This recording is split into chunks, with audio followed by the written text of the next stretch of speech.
Hi, everybody. Welcome to FNS Wrestling Podcast, episode 240.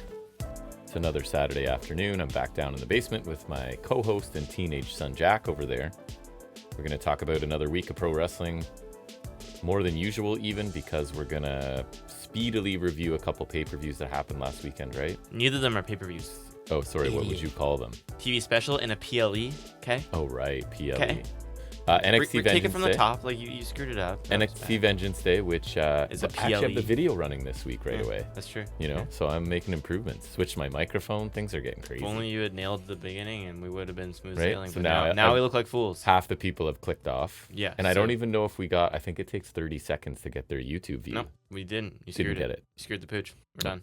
So if everyone could do me a favor and listen to this episode in 30-second increments, Just do it in that like would really inflate our numbers through the listen roof. to like 30-second. Push us in the algorithm or whatever you kids say. Yeah, exactly. Right? So we will run through Vengeance Day, the PLE. We will run through Grand Slam, The not pay-per-view. the Collision, The collision. which I feel they bait and switched me on a little bit. Well, actually, we'll talk about it later. There's timestamps for That's everything, so weird. you can jump ahead to whatever we want. But I think during our little banter here, we need to jump back because when we recorded early last week, it was because you were heading to a film with your friends Yeah. and your thoughts on that film. Much Without better than spoiling. the reviews said. Yeah, you texted me to say it was better think than what you'd read that about. the reviews were cracking on way too much. I feel like there's some fair bits, like the main villain was a cameo from the Hulk movie, like in 2008. Yeah. And like he looked like an idiot, like physically looked stupid. Oh, okay. And like, cause he's supposed to be like this genius or whatever, and so he maybe should have seen some things coming, cause that was kind of his whole thing. Yeah. But I think generally it was good, and I think like Harrison Ford was actually really good, which is That's good. nice after, because he's known for being a grumpy old dude. He is old. He seemed to be enjoying his time there. That's good. And easily the best Hulk ever put to screen was his Red Hulk, because Okay. they keep screwing the pooch with Hulk, and I thought Anthony Mackie was actually quite good. That's good. Generally, I thought it was good. So you went with 3 other people. Do they sort of agree with your thoughts? Yeah, general consensus was like, I don't really see what was wrong with it for the Nice. most part. Like, not perfect, but So- much better than. That's good. That's always nice when because you were going to pay for it no matter what, so at least you enjoyed it. Yeah, And you all stayed over here on, what was that? Friday. Friday night, and then over at your other friends on Saturday night. So you were very tired after that weekend, I'm sure. Yeah. It was my birthday weekend, so what did we do? I got some gifts, some gift cards. Your mom ordered me a couple pickleball paddles, obviously. And then brunch with a heavy helping of snow. We went for brunch. The snow was crazy still. Actually, horrible. This is the most, we've lived in this location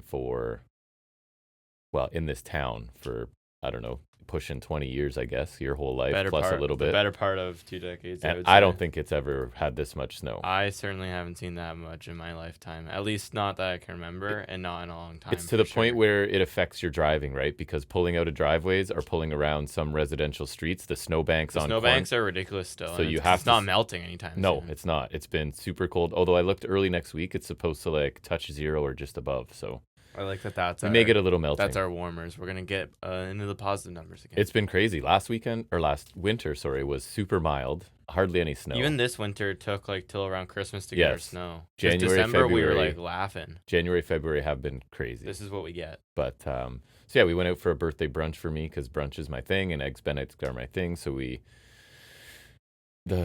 local place in town was closed, so we had to drive like 15 minutes, not knowing that it was kind of nice where we live. But as soon as we got on the highway, It was heading calmer, south, we'll say, it was right? not Yeah. nice. But we made it. We survived. I enjoyed breakfast. Your brother did a AI video of me.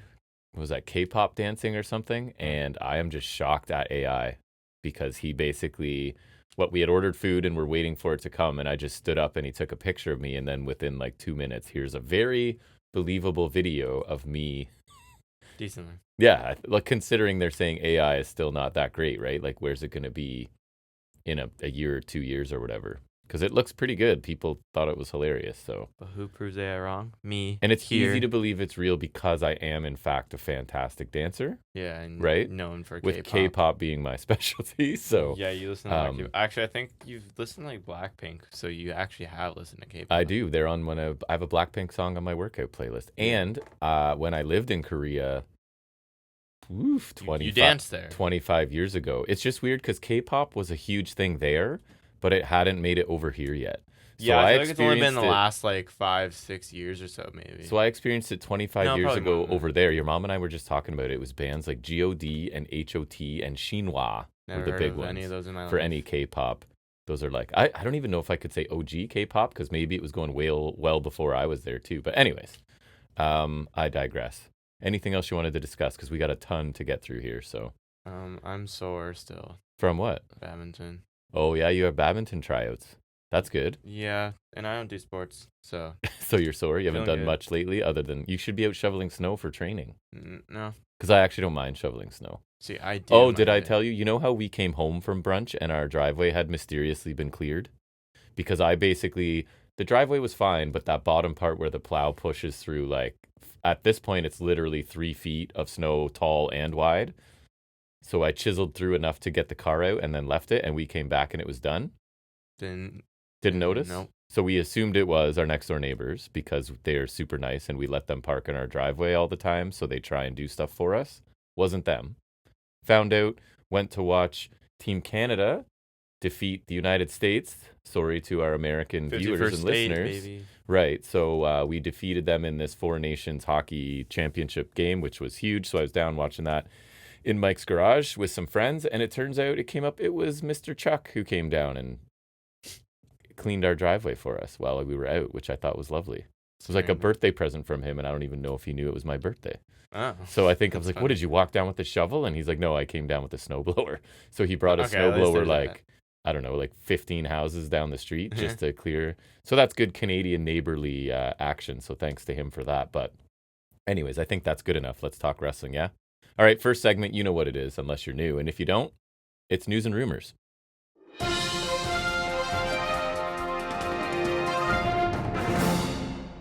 You know, we are so cool. In between segments, we talk about things like Voodoo Kin Mafia. Like that's the behind the scenes footage that people really want. As we You talk like about start that. filming those And and release use them that. as like Right. either release them or use them as like here's a smart move is we'll replace our music with these interstitials like Superstore style. You know, Yeah. like they have like the random bits of Yeah. that's gonna be instead of a kid pissing in a training toilet at a store, we have Voodoo Kin Mafia. Right. It's Yeah. the Voodoo Kin Mafia. Everyone Yeah. misses them. Yeah. Ratings wise, NXT 689,000 viewers, down 14%, pretty significant. Earned a 0.17, down 5.6%. Lowest audience total for 2025. I mean, that's only been not quite 2 months, but that's coupled with less than usual competition because same for Dynamite, NBA, and NHL. I know you're a big sports fan, so Yep. you would know this. I don't even need to hear it. They are off for the week because of their All-Star break. They are. So Dynamite was 563,000, down 2.8. And in rock steady 0.17 key demographic rating, which I think is at least the third week in a row, maybe more, that it's been 0.17. So that's pretty much locked in. Again, no real competition from sports, the world of sports, really, as compared to usual. So I was telling you, I didn't hate my news roundup. Some weeks I'm like, man, there's really Mine's like it's kind of not much. So what do you have? I'll go with my most interesting one, I guess. Is Please do. the time has finally come for us to get Max, I think, because in March they're adding all the pay-per-views. Oh yeah, you keep All thinking of we're them. gonna get this Max. I eh? mean, I think eventually it's just gonna make enough sense. I think this is it because I can finally rewatch the greatest tag team match ever, Whoa, created. you said that was supposed to happen last weekend. and it did not. So now this one remains the greatest tag match Okay. ever. Other matches I can watch though: MJF versus Danielson Iron Man match. Yeah. Anarchy in the Arena Blackpool Elite. Yeah, The greatest match ever. Where I Right. was there. I was there beside you. Mox versus Eddie Kingston I Quit match. Omega Hangman when Hangman won the belt. What else do I got? Oh yeah, Lucha Bros Young Bucks cage match. That was awesome. MJF Darby Allin, one where he wins with a headlock. Tag that team one. wrestling was good at one point. Elite Death Triangle. Mhm. From the first match of the series. Osprey Orange Cassidy from First Forbidden Door, which I wasn't there for. You were not. Cole MJF from All In. Mox Hangman Texas Death. The Four Pillars 4-way. Mox Cassidy from when Cassidy shouldn't have lost. And Hangman versus Swerve Texas Death. See, these are all going to be at our fingertips if you get True. Max. We didn't talk about your timely figures today. If people Yeah. can see, Mox. I got my You- accurate AEW right? championship. We've got Ethan Page, Ricky Starks, Saints. I mean, whatever his name is, redacted. Mox and Jay White out here today. I got Takeshita and Omega. And if you're in audio form, sorry, but Then, you have yeah. to endure us talking about things like this. So what do I have here? Did you see whose contract has expired and is no longer with the company? That was my next one. I'm stealing it. Shed a tear. It's Carmella. She's gone. Sounds like maybe gone. I mean, I feel like she could come back because Corey Graves is still there. She hasn't been there since 2022, and she has what's called drop foot, some sort of condition where her foot has problems. Dropped. It's like a neurological thing, I think. Cool. Thoughts on Carmella? Eh. I think she's kind of underrated. I thought her character. I like the Staten Island Princess. That's what I'm thing. saying. I thought her theme used to be kick-ass. Like, I think in the ring she progressed to being fine, inoffensive, almost good. And then I think character work as an obnoxious, like... But then she hadn't done that. I think she did like the dance break thing with R-Truth, which was lame. And then she started doing like that I'm a pretty girl thing, and she was wearing the face mask. Yeah. And she had Reggie with her. When she was with... She's responsible for scripts. It's her fault. True. When she was with... Enzo Cass. Yeah, she was cool. I thought she was very entertaining. I thought even when she was champion on SmackDown, like, she was decent. I think if the mid-card belts existed back then for the women, she would never have been top champion. Yeah, but probably I think she was all right.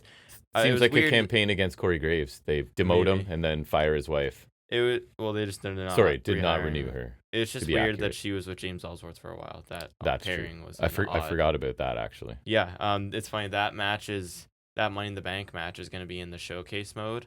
I guess I could have talked about that. Maybe I'll find that because I do want to talk about that. But because they did the showcase trailer, and one of those they've like split up in sections. And anyways, there's some matches because how showcase used to be you just playing through the match as is. There's some where you can like rewrite history, and so that's cool. Since it's a Bloodline showcase, Tamina's in the match, so I get to play as Tamina. That sounds like a cool feature. Yeah, but nobody's then like Mina. Point is the James Ellsworth factors in that finish of that match. If you're rewriting it, guess what? They don't have to put Ellsworth in the game. Right. That'd be kind of fun. So I'll see if I can find the showcase lineup because that might be fun to talk about. Do you want me to keep going then? Actually, sorry, I'll do one. Okay. I forgot I was next. Rumored Mania matches. I think one could be sick. One could be, Okay. Want to guess? One features. I saw Cody and somebody. Rock? Not Cody related at all. These are probably like gonna be like some mid card matches.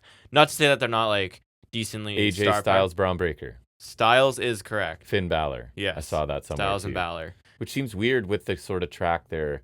Although I have to keep remembering. I'd be okay with that. That could be really a ways good. in the distance, right? Yeah, because I'm looking at what they're doing currently and thinking, oh, that's got to be a Mania program. But there's time. I feel like Styles Breaker could be Chamber, depending on how many matches they have already. Because I feel like Breaker Sheamus has to be a Mania because I think Sheamus has to get his moment. Otherwise, we're gonna wait too long. Did you see the T-shirt catch? Yeah, I did. That was like the coolest thing. It reminds me of the one time when Redacted was standing on the tractor and he threw the mic and Roman just caught it like so nonchalant. Because AJ, it's like he didn't even break his stare. He didn't. And he just caught the shirt. And then, okay, so the other match is related people. Uso? Bloodline people? Related people. Nikki and Brie Bella. No. You were closer with the second thing you said. I said the bloodline? I'm closer? Yeah, that's better. Are they in the bloodline? Depends on which one you're talking about. Solo and Fatu? Yeah. Yeah. Which I don't really like that unless we have Fatu going over, then I guess it's fine. Like convincingly. Like Fatu needs to kill him. And maybe like people trying to interfere in Fatu killing them too and then winning. Yeah, right? Right? Like make him look amazing. Mm-hmm. Interesting.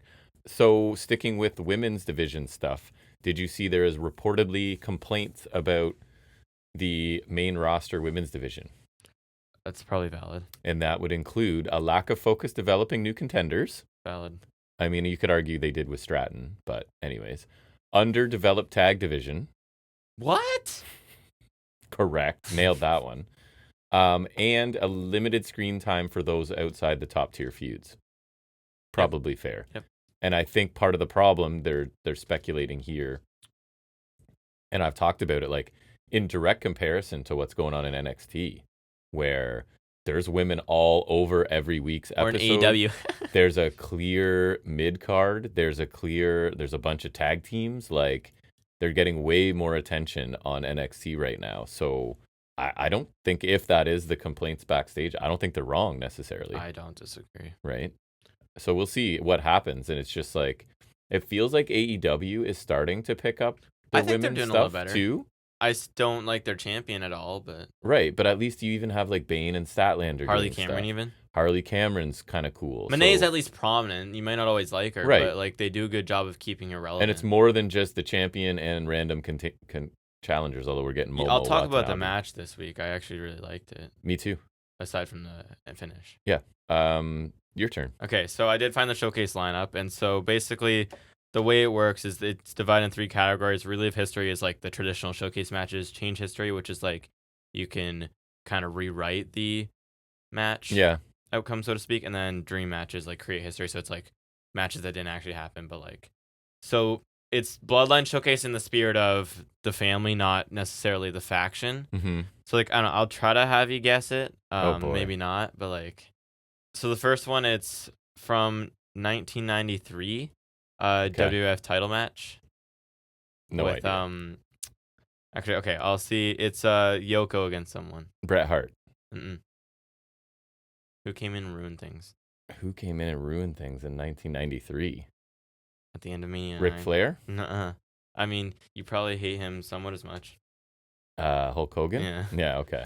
Okay, wait. I got probably more. Flair's Flair's terrible to women and stuff, but I don't know if he's a horrible. I don't know what's worse. Hogan's probably doesn't like women either, and he's racist, so I imagine he wins. Okay, wait. I got an idea. I'll get you to guess the Bloodline person. That works better for me. Bloodline person? Yeah, because every match has a Bloodline person, right? Okay. You know what I'm saying? So the next one is from February 97 for the IC title. It's against Hunter Hearst Helmsley in a singles match. Why can't I think of his name? Sorry, what year? 97. Is that too early for Umaga? That's way too early for Umaga. Right. That's like almost a decade early. So who's back then? Like, think big Bloodline. Like, this one's not a deep pull. Big Bloodline. It's not. He's very recent, too, actually. He just showed up. The Rock. Yeah, Rocky Maivia. I made it basically too complicated. This one's like an incredibly recent match. It's Queen of the Ring 2024. Lyra Valkyria. Nia Jax. Yeah. Like, amazing. I Can't wait to play that one. Horrible pick, and I don't know why you would.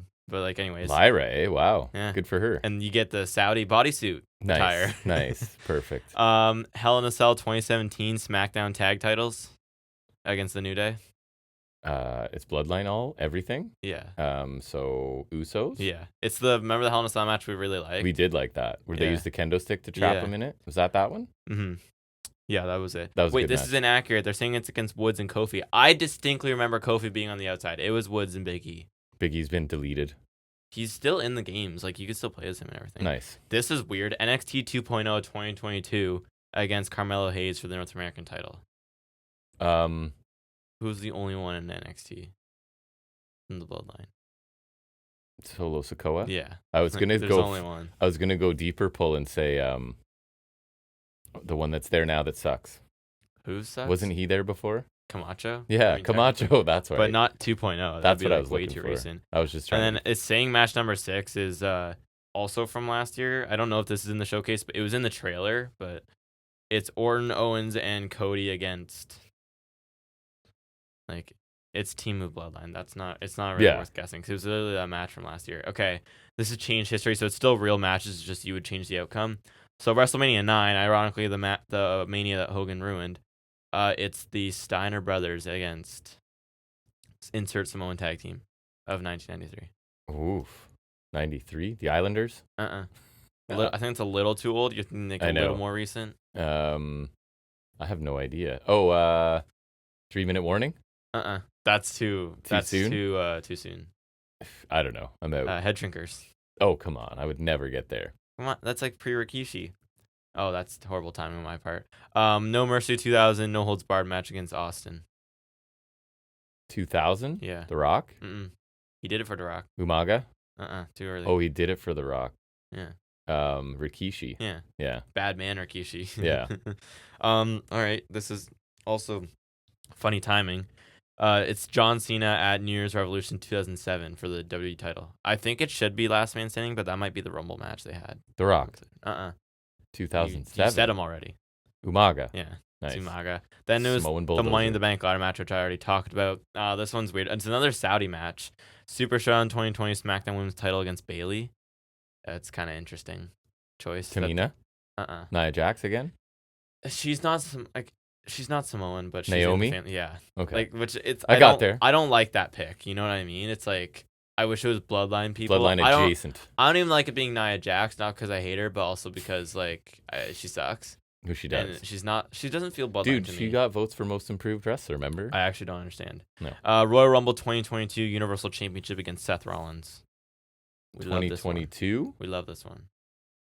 Yeah. Oh, Reigns. Yeah. Yeah. The next one's Roman too, so that's boring.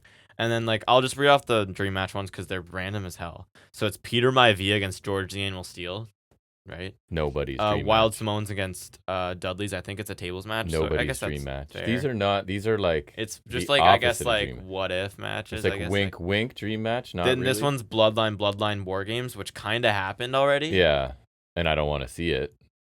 These are nightmare matches. The Islanders against the Street Profits. I dug the Islanders, so I guess that could be cool. And okay, so it is 3-minute warning for the last one. You want to? Who would you say out of current too cool ish tag teams? Who would you want them to face? Current ish. Yeah. 3-minute warning. I would want them to face the War Machine. So not AOP. No, not they released. They're not. They're in the game. AOP is still there. Electra Lopez is still there. Getting those royalty checks if that's how that works. Yeah. Good for them. And the showcase spots, you got to think they're making more money, right? Like, for sure. So there's some interesting picks for sure. Apparently there's and more. I don't know if there's more, but cool. Neat. All right. Top WrestleMania 41 plans are quote at the mercy of Dwayne The Rock Johnson. No shit. And so look at what happened on SmackDown, man. Like I know, I told you it was. Are we going to talk about it then, or just? We can just talk about it now because I don't have plans to talk. It pisses me off. While I was finishing up my notes and stuff for today, I was watching the WWE released SmackDown highlights, which I think was like 20-something minutes from the 3 hours.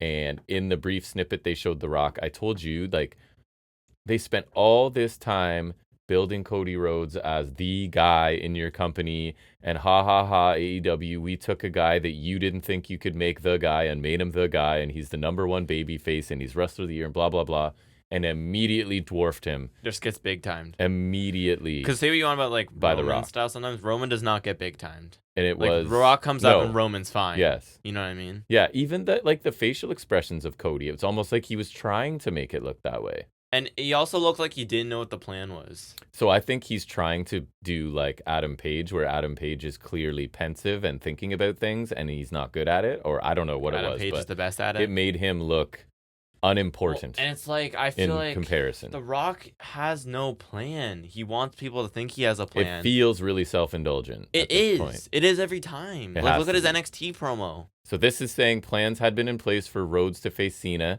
and Roman Reigns to face Punk, with it possibly being a triple threat with why would the plan be Roman and Punk? The plan should be Rollins and Roman, and with the possibility of Punk. Why is Rollins the afterthought? And so that was all mapped out under the assumption The Rock would not be available, and now they're making quick adjustments because including removing Rhodes from the main event apparently.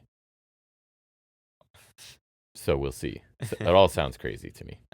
They are at the mercy of The Rock because he's like on the board and he'll just do whatever he wants because he can. He's big time. And like, unchecked power. They could we'll see. That's what I'm saying. They could have the most thought out plan in the history of wrestling. Like they could build the greatest feud for Cody ever, and they would throw it out the window if The Rock said he wanted to wrestle Cody. Of course, they have to.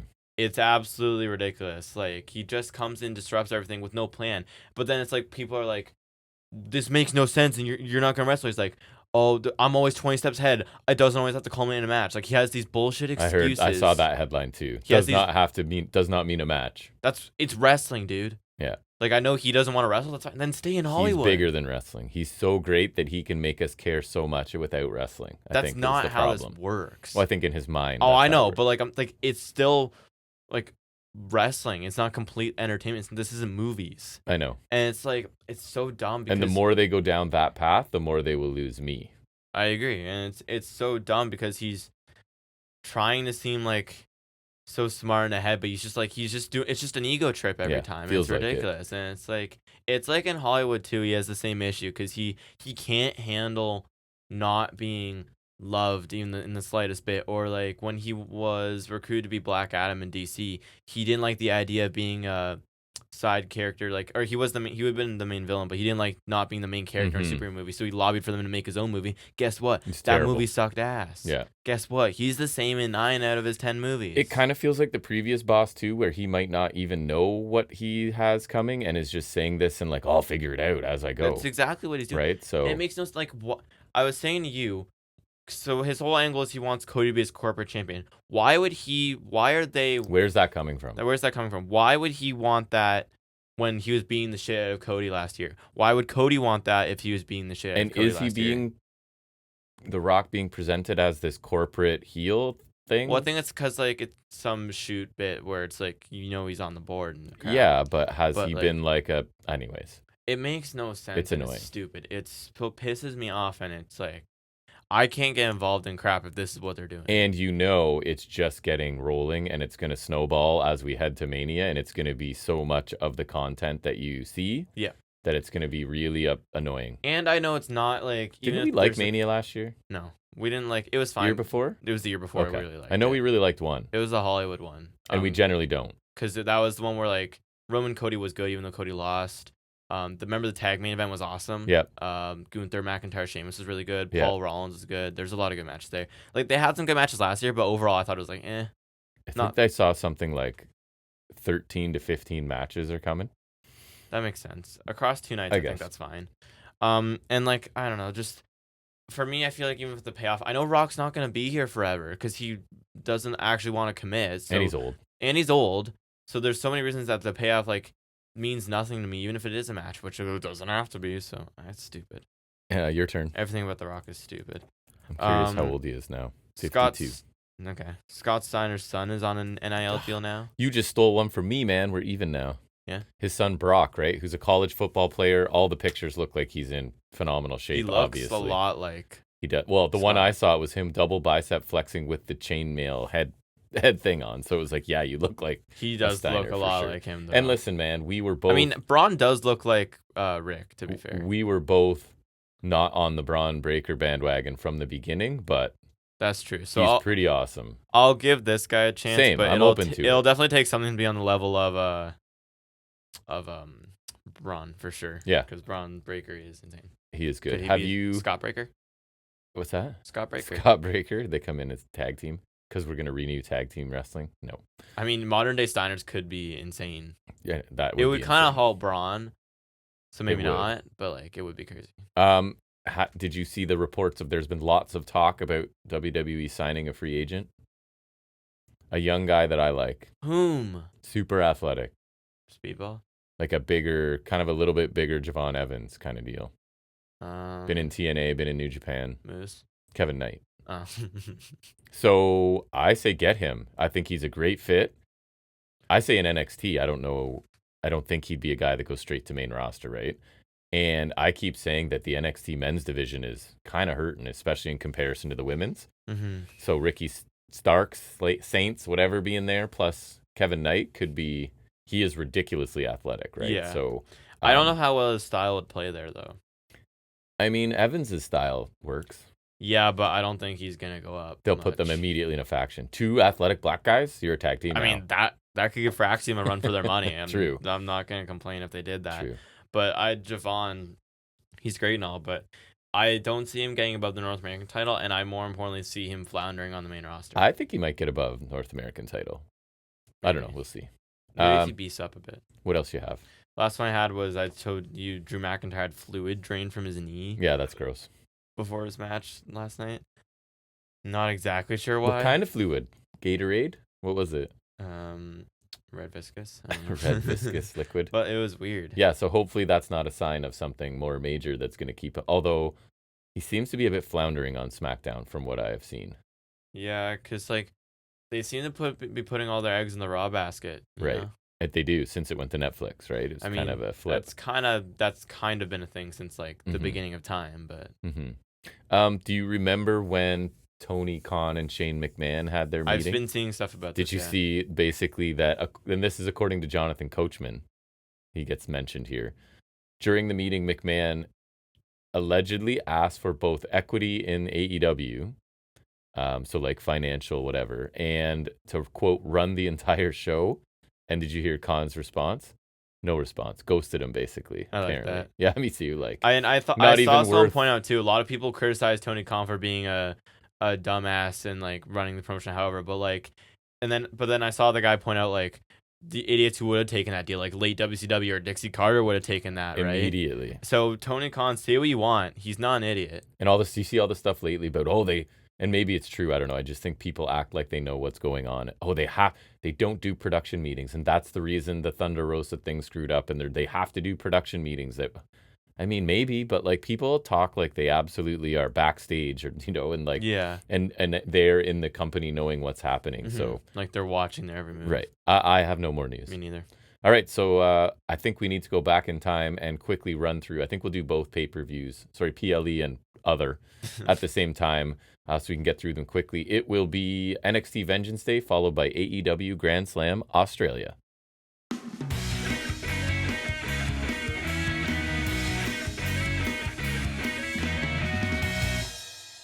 So you only watched one match from Vengeance Day, so I'm gonna do what I call a turbo review of this. I won't go through. I took minimal notes, but I will probably just go to my thoughts and kind of the finish.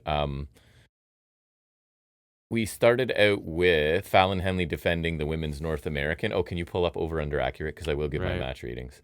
So Henley versus Vaquer, and it's Henley defending. Obviously, the crowd is really into Vaquer, I will say. And we also get Carmen Petrovich is watching from the front row, which was kind of foreshadowing when we get to this week's NXT a little bit. So I actually quite like this match. I didn't write down how long it was. Can you track that down for me? 15:01. Yeah, so it felt like it got a nice amount of time. The crowd was really into it, added to the presentation. I was really impressed by this. It felt perfect length, built as it went. Henley came across as like a prepared heel with counters and escapes to a lot of Vaquer's stuff. Obviously, Jane and Nyx were involved, but it wasn't to the level where it was really annoying. Mm-hmm. Vaquer really got to display her offense. The crowd really wanted to see it. I thought a really good opener, over-delivered. Like, I thought it would be, like a solid 3.5-star match, but it exceeded that for me. What do we got? Whoa. For over-under accurate? So 7.3 for cage match. Okay. Meltzer gives it 4.25. So I am in between, I guess. I went 4 stars. I actually quite like this. That's and insane.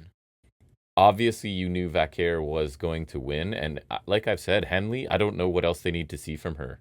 I hate to say it, but I always do. It's like she's a good hand. I think there's a ceiling to her for sure. That's why they have the mid-card belts on main roster. Right, but I think that's perfectly where she could fit. And I don't think you have to worry about her being exposed in the ring or anything else. So I feel like she needs to. I think some of the division needs depth on main roster. So and NXT is almost bloated with women, right? So if they're gonna start dealing with the women's division a bit more at the main roster level, she would fit in just fine. So I thought a really good opener. I was very impressed by that match. Then you saw this, I think, too, because it was ahead of the tag match. The vignette with Sol Ruca and Zarya on the beach. A bit of it, yeah. I don't remember paying attention. But remember, I don't know if you remember, but on the show, Zarya was willing to go, but only if it was like they did what she wanted to do. But then this whole vignette is them doing Ruca things, right? Like volleyball and skateboarding and handstands. And then they're eating ice. Yeah, that's Zarya stuff. Right. And then they're eating ice cream and Ruca's drops the ice cream out of the cone and Zarya offers her hers. So, isn't that sweet? Right. Anyways. Then we get the only match that you wanted to see. And I thought it was awesome. It's Fraxium taking on Briggs and Inamura. So Inamura is a bit of a unknown quantity, right? We've seen him kind of minimal in the crowd as well. And I Briggs think is like a reliable big guy, I think. He had that exactly. match at Stand Deliver with Oba and Dijak that was insane. It's crazy that this only got 10 minutes.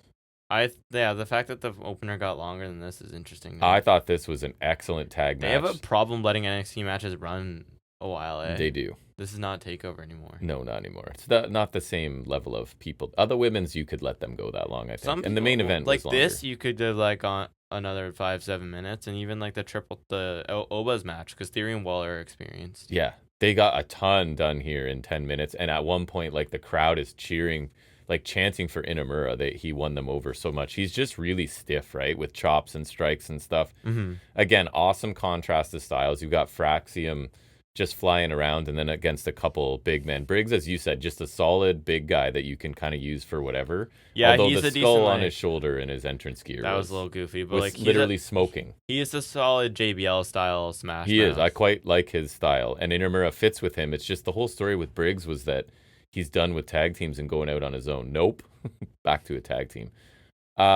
Anyways, they came across as a legitimate like threats, so I think they were elevated in a loss here.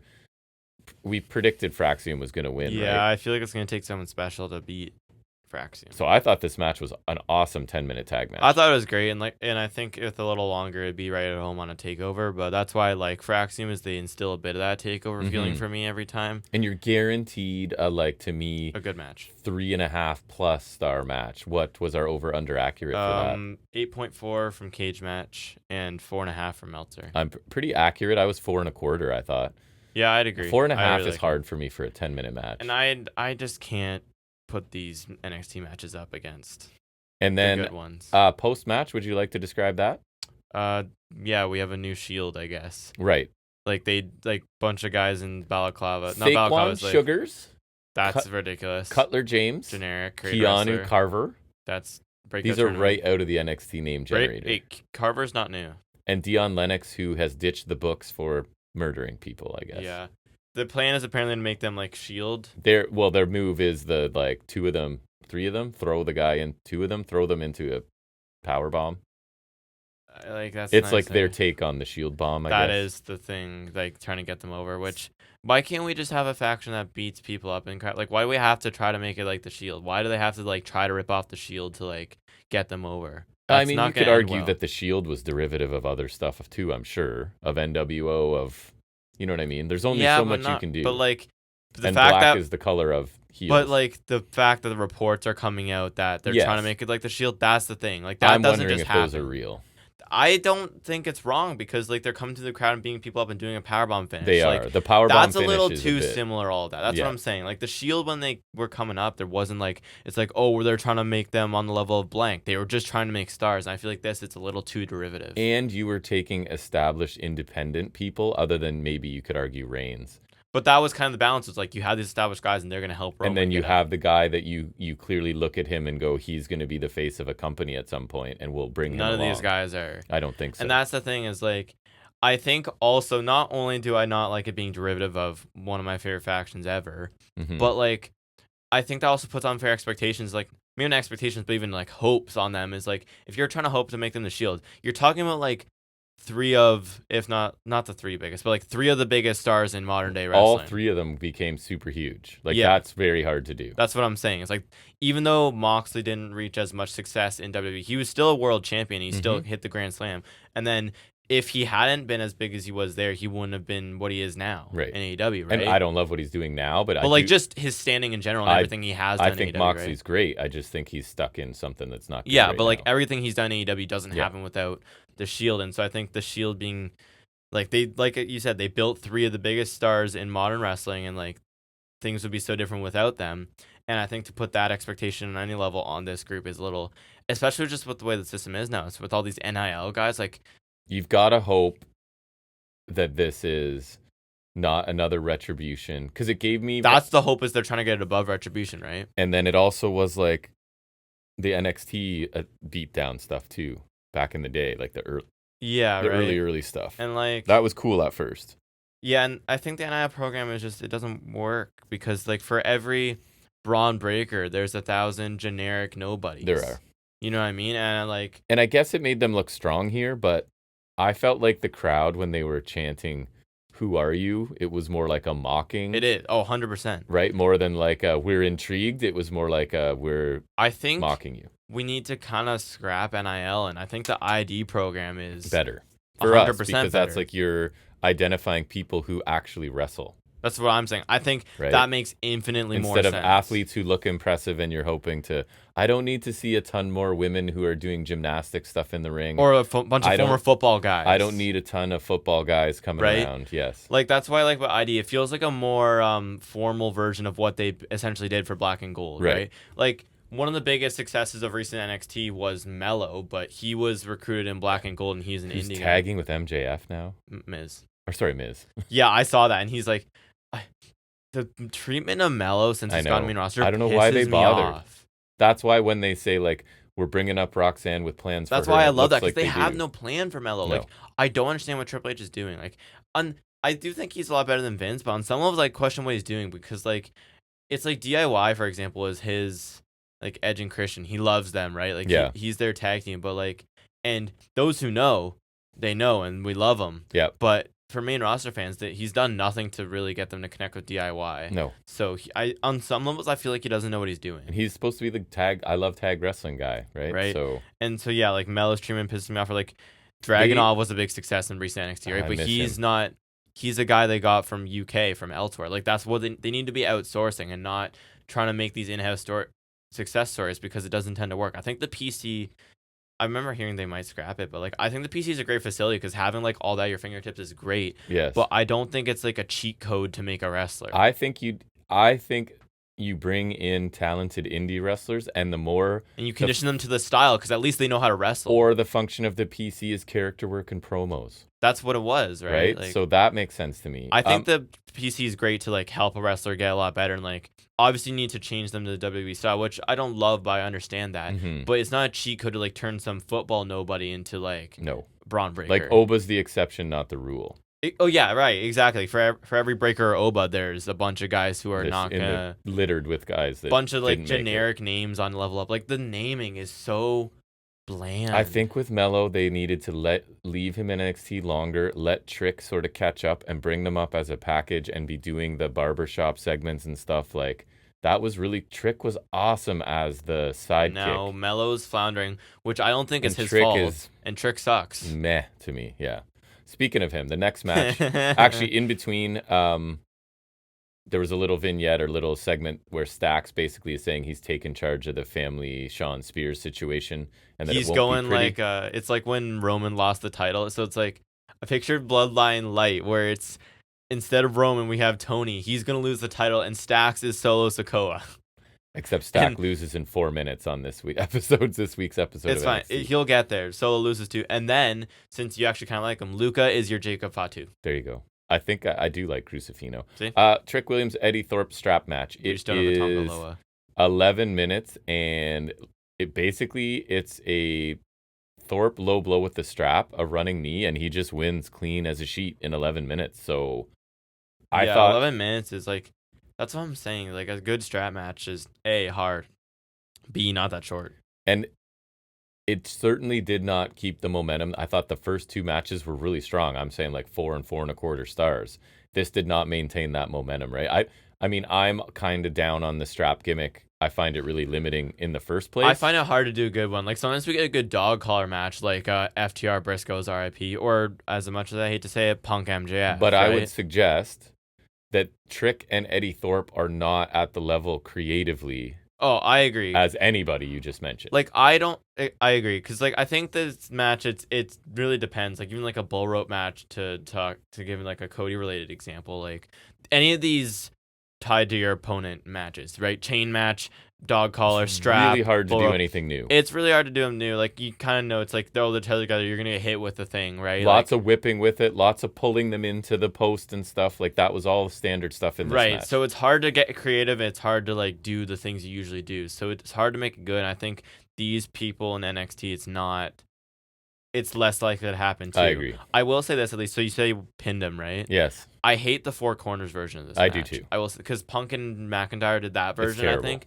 It's so stupid. And then you're finding ways to like have them break that up, and like the drama with that is like a near fall is the best kind of drama. Even like a last man standing match, I don't like as much, just because I mean the Texas Death matches work great in AEW. Don't get me wrong, but it's not the same as like a good near fall. Like, you know what I mean? Like, you compare a last man standing thing or like the 4 corners thing to like the height of Black and Gold, Johnny Gargano kickouts. It's not the same, right? And there's like that thing where, you know, like, so I think it was McIntyre and Punk did it, where you have him in fireman's carry, you're tapping the corners, but then he's tapping behind you in the last corner. You're like, what does that even mean now? Like, that's like a spot I could call that in any 4 corner strap match. You know what I mean? That's a dumb way, but that just makes the match worse anyways. But like, yeah, these matches are hard to do, and I think I didn't watch it obviously, but given Trick's wrestling prowess, Not likely. Huge win for Thorpe. We'll see where he goes. We get a little glimpse on NXT this week, but like, does Trick need to get his win back? It seems like he's on Is pace. this their first match against each other? Then probably, right? But it feels like he's on pace to face Oba at Stand and Deliver, so I'm a little confused. But anyways, does Trick get called up after Stand and Deliver? You think? I think so. Maybe. Like, I think they think he's ready. I think that he's probably over enough, and like, actually, I'm not gonna say no offense. Offense. If Jey Uso can make it, Trick will be fine. Maybe that's why Melo's in a tag team with Miz right now, because Trick can come up and be like, hell no. I don't think it's a permanent tag team. No, I hope not. So final few minutes of this were better. The crowd reactions added to it. It was a pretty good crowd, so it made it just above average for me. What was 5.38 from Cage Match. Woof, I went over that. 3 3/4 from Melter. Woof, I went under that. So I'm 3 1/4. I said just above average. If I put like 3 as like an average match, it was just better than that. Barely. We find out Starks will be signing his contract on Tuesday's NXT. Right. The guy, the top free agent who will not be named. It works, Ricky. I thought he was subdued here. I guess I like he's saving his energy for Tuesday, I guess. Then we get Ethan Page and Javon Evans. So this is kind of a blood feud, right? Because Page has broken Evans' jaw and took out Cedric Alexander. Not that they can mention that anymore, but at the time, Cedric was like Javon's mentor and whatnot, right? Yeah, but suddenly that half of the story is just gone. Right, like it's interesting. So I like this. It was a little bit different presentation for Evans, right? Because he's kind of like the happy-go-lucky, chill guy, and now he's like activated and more aggressive. Activated. Goldberg's. The pace was slow for chunks of it, but it kind of made sense with the story they were telling. Page was kind of methodical and cruel, right? And then Evans gets stretches to showcase his athleticism. The point was for Evans to show more like intensity and edge and stuff, I think, and I think he accomplished that, letting him spread his wings a little bit and diversify a bit. So I thought it was good, not great. It got 12 minutes. And it was a pretty good looking twist of fate from Page to win it, which neither of us picked that, I don't think, right? I think we both think so. I'll look at it. He does. I think he calls it something else. He does. I can't remember what he calls it. I know I saw it, and that's why I bring it up. But I honestly, so it came after Evans was coming off the ropes, and Page punched him, and Evans' mouthguard came flying out. So then the twist of fate kind of makes sense because it's like attacking the jaw, right? Remember when Cesaro had to wear a mouthguard forever? Yes, he did. So did you tell me what this got rated yet? I'll do that while the document loads. 7.5 from Cage Match, and Meltzer went 3.5. I agree worse with Meltzer. than the last match. I went 3.5. I guess it's over for you, but he rates it worse than the last match. No shot. So yeah, 3.5 stars. Like good. Was a good match. And then I'm like, because this kind of snowballed. I started out by writing, some Duke wrestler was not a fan of pro wrestling, but once he got signed and tried it, he loved it. From LFG, I think. They had stuff promoting the show scattered throughout. Then there's a Ukrainian woman, she's done crazy fitness things without training. And then a football guy who trained MMA. He's dating Maxine Dupree. That I was joking about, and he's a lifelong fan. It's like everyone's like, I run marathons and I do this and I played professional that. I'm dating Maxine Dupree.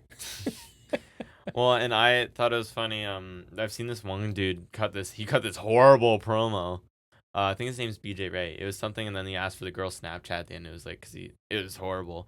And then he beefed with Bubba Ray. Yes, an Olympic medalist, a cheerleader, another football player. So they're just going over the lineup for that. NIL. So yeah, we both picked Fraxium. Yeah, we both picked Javon. No, we both picked Trick. No. I didn't write down. I guess I'm gonna assume you picked Vacker because I didn't write it down. I did. For sure. We both picked Vacker. And then just to cover the last two, we both picked Julia and Oba, which were both correct as well. So it is the triple threat. It's Theory, Waller, and Femi for the NXT Championship, and obviously you've got Theory and Waller working together at times, but also needing to face off, and kind of because there was a bit of dissension bubbling under the surface with them, even though it was a ruse. They kind of hit a nerve with each other, I think, which I kind of like that story. Yeah. But anyways, you had, where was the finish here?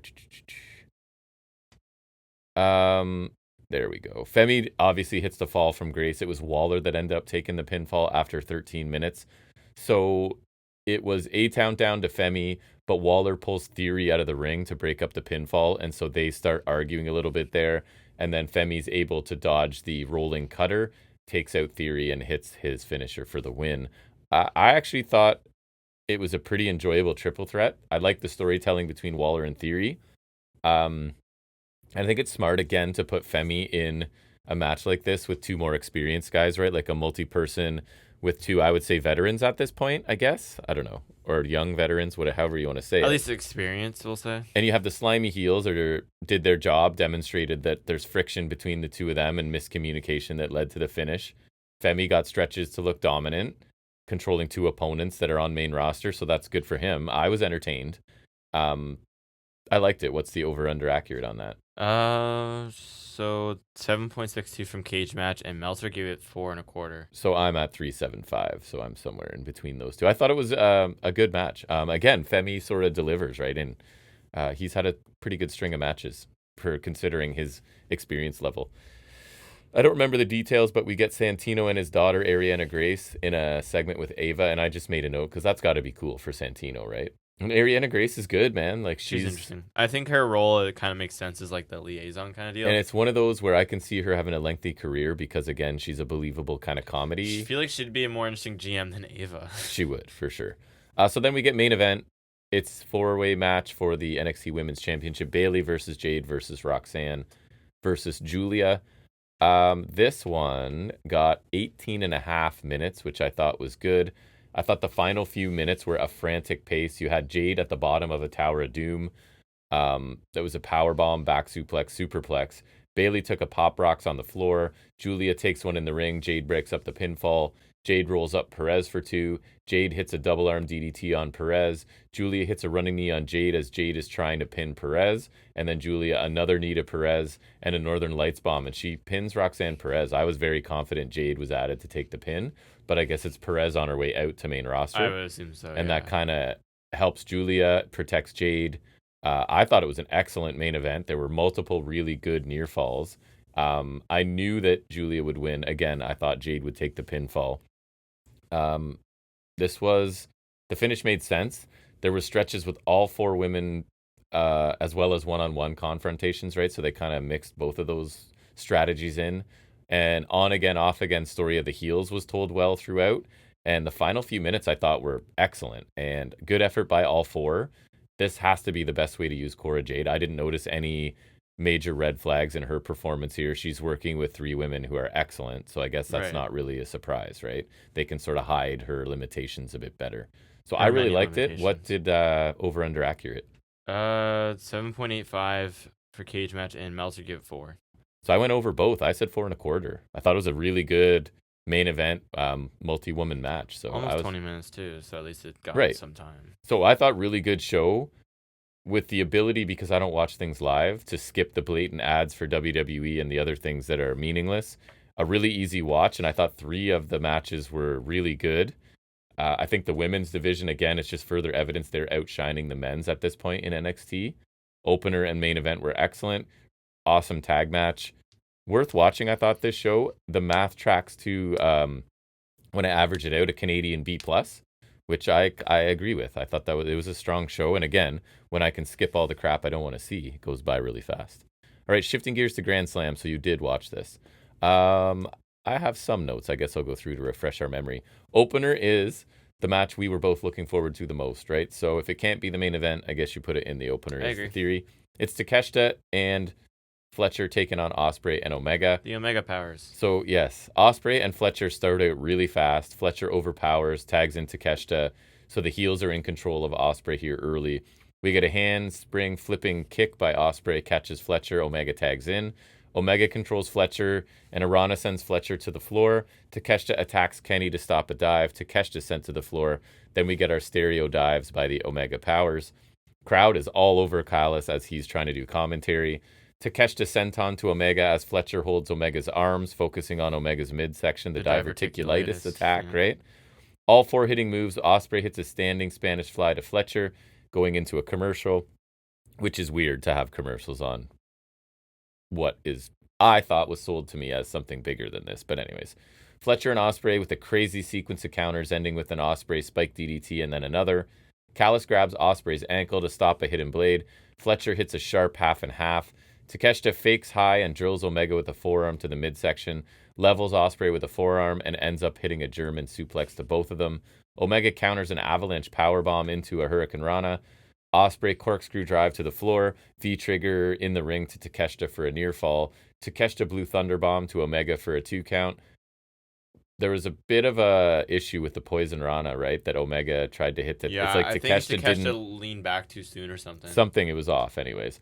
Ospreay cut her off the top out of an avalanche one-winged angel attempt. I believe I put a question mark. I think that's what was going on there. Like a electric chair in the corner, yeah. Yeah. Nasty hidden blade to Fletcher. V-trigger to Takeshita. Heels counter into pile drivers. All four are exchanging strikes. The heels catch the faces with huge strikes, including a running knee by Takeshita to Omega for 2, a Fletcher brainbuster for 2. Ospreay protects Omega here. Then we get a hidden blade countered with a huge Takeshita clothesline.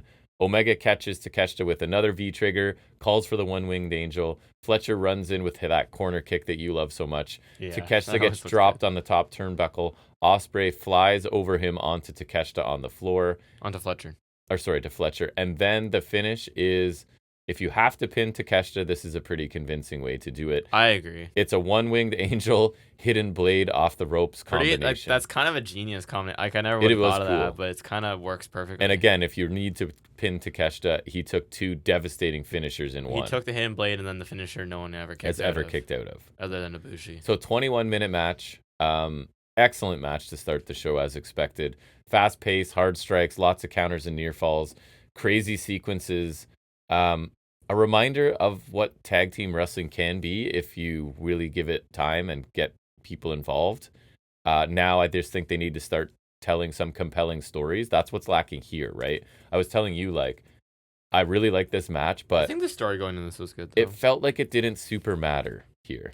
Like, whoever won, that's great, but I don't know what it really I kind means. of always knew that, though, so I was okay with it, and I figured that they would win to get the matches at Revolution, which is what's happening, so it kind of served the purpose I exactly thought it would. So you set the bar at greatest tag match ever, and it did not get to that level, but I thought it was an excellent match. Best match on the show. I feel a little shortchanged, not because, like, because obviously I was saying that as a joke, but also because, like, with pay-per-view time, I feel like this could have been so much better, too. Mm-hmm. Like, I would have honestly been okay if they saved this for Revolution and put the singles matches on Double or Nothing. Yeah. Because I don't think Double or Nothing is that much far. Like, you know what I mean? I would have liked this with pay-per-view time where they could get maybe another 9 minutes. So they could go 30 at least. They could not have commercial interruptions because that's a pain in the ass always. It did make it feel less important because this was just a TV show. And I felt like we were not sold that at the beginning. And I wonder if Australian fans though I knew it was a TV special, I, like, still felt it would be like, I didn't know it was a legitimate just slot for a collision. Right. That started super, super late because it was following the All-Star, I think. Yeah. It was. So I really liked it, though, because with all the players involved here, I don't know how you could hate it. It was still fantastic, and probably will make, like, Tag Match of the Year category at least. Probably. Because I thought it was fantastic. Like, and there'll be a lack of competition generally. Yeah. The chemistry with Ospreay and Fletcher always kind of blows my mind. Yeah. I think. Just because, like, they're so fast-paced and, like, hard-hitting against one another. I think it's just always... I like the word crisp. It's so crisp and hard-hitting. Like, I did put it in my short list already. Like, they're so electric against each other, and it builds anticipation for the rubber match. So I think they're great. Takeshita is always amazing. I love him. And Omega, like you said, is always great in big matches and at making matches feel bigger. Mm-hmm. So he's just great all around. I think the pace is generally good. Like, I rewatched it this morning and I watched. Oh, did you? Yeah, and with the commercial breaks, it does, like, it creates these ruins unwanted the flow lulls. a little bit. Yes, it does ruin the flows, and, like, obviously a great match has its like, not downfalls, but, like, slow points. Yeah, but, like, they're planned and, like, they're worked in. And I feel like TV breaks. It forces you to sort of slow things down at this time instead of it organically. Happening. Yeah, right. So it just kind of ruins it. Like, there's some great high spots. So the stereo tombstones from the Cowboys are nice. Right. The Hurricane Rana count from Omega, the super cutter, the dive over the corner. The finish was awesome. I wish it got pay-per-view time, like I said, But it was still a fantastic match, and heading into what will no doubt be 2 match of the year contenders at Revolution. I know there's a segment later, so we can talk about those when we get there. Over under accurate. So I told you Meltzer's rating, which I'll say after. Yeah, Meltzer gave it 5 stars. Crazy. 8.66 from Cage Match. 8 points. Yeah, I'm around there. I went 4.5 stars. I thought it was agree. excellent. There's not really anything wrong with it other than it could have been better. Right. Exactly. Okay. Then we move into Mercedes Moné defending her title, which is what, TBS? That's right? That is, yes. Wow, good for me. Versus Harley Cameron, who's won FNS wrestling over in the last few weeks. Not necessarily in ring, but just in terms of her talent and star potential. Moné is taking her lightly early and tells her to leave the ring. Harley gets some early offense and she gets the puppet right at ringside. Moné takes it, stomps it, and throws it out of the ring. Moné's in control, a slow pace to start. Cameron stops Moné with a bulldog. Harley with strikes and clotheslines that don't look great before the 3 amigos from Moné as the crowd boos her. Cameron gets her knees up on the Moné frog splash, then a pump handle side suplex for 2. Backstabber stops Cameron in her tracks. Moné baseball drop kicks her to the floor. Harley emerges with the puppet and lands some puppet shots to Mercedes Moné. High cross and a destroyer by Cameron for 2. Moné powerbomb. Which makes her a great wrestler, and if you follow the Dustin Rhodes handbook. That's right. Moné powerbomb stops a bunch of Cameron pinfall attempts. Soft-looking Meteora by Moné for 2. And a weak 619 from Harley Cameron. She goes up top, misses a swanton. Awful-looking Moné maker for the win. So bad. Almost 13 minutes. Sorry, where's my worst stuff from last year? I'm going to give her worst finisher. We still have to do worse stuff too, yeah. My God. I thought this was just okay.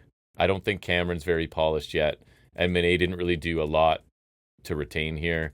This is about getting Cameron exposure close to home, raising her profile. Yeah. And hopefully she keeps improving in the ring because she's pretty talented everywhere. She hits some big moves, but some of the more basic, she's hitting destroyers and she's hitting whatever the side suplex thing, but then her clotheslines and stuff look kind of soft, she's right? Not great in the ring. I thought overall it was fine. Yeah. And I hope she improves because she's got a lot of talent elsewhere. It's yes. Not where it matters. I thought it was pretty average, especially for a special show or whatever this was supposed to be. This is definitely something that felt like TV, though. It did feel like TV. What's the... 6.36 for Cage Match, and Meltzer gives it 3.5.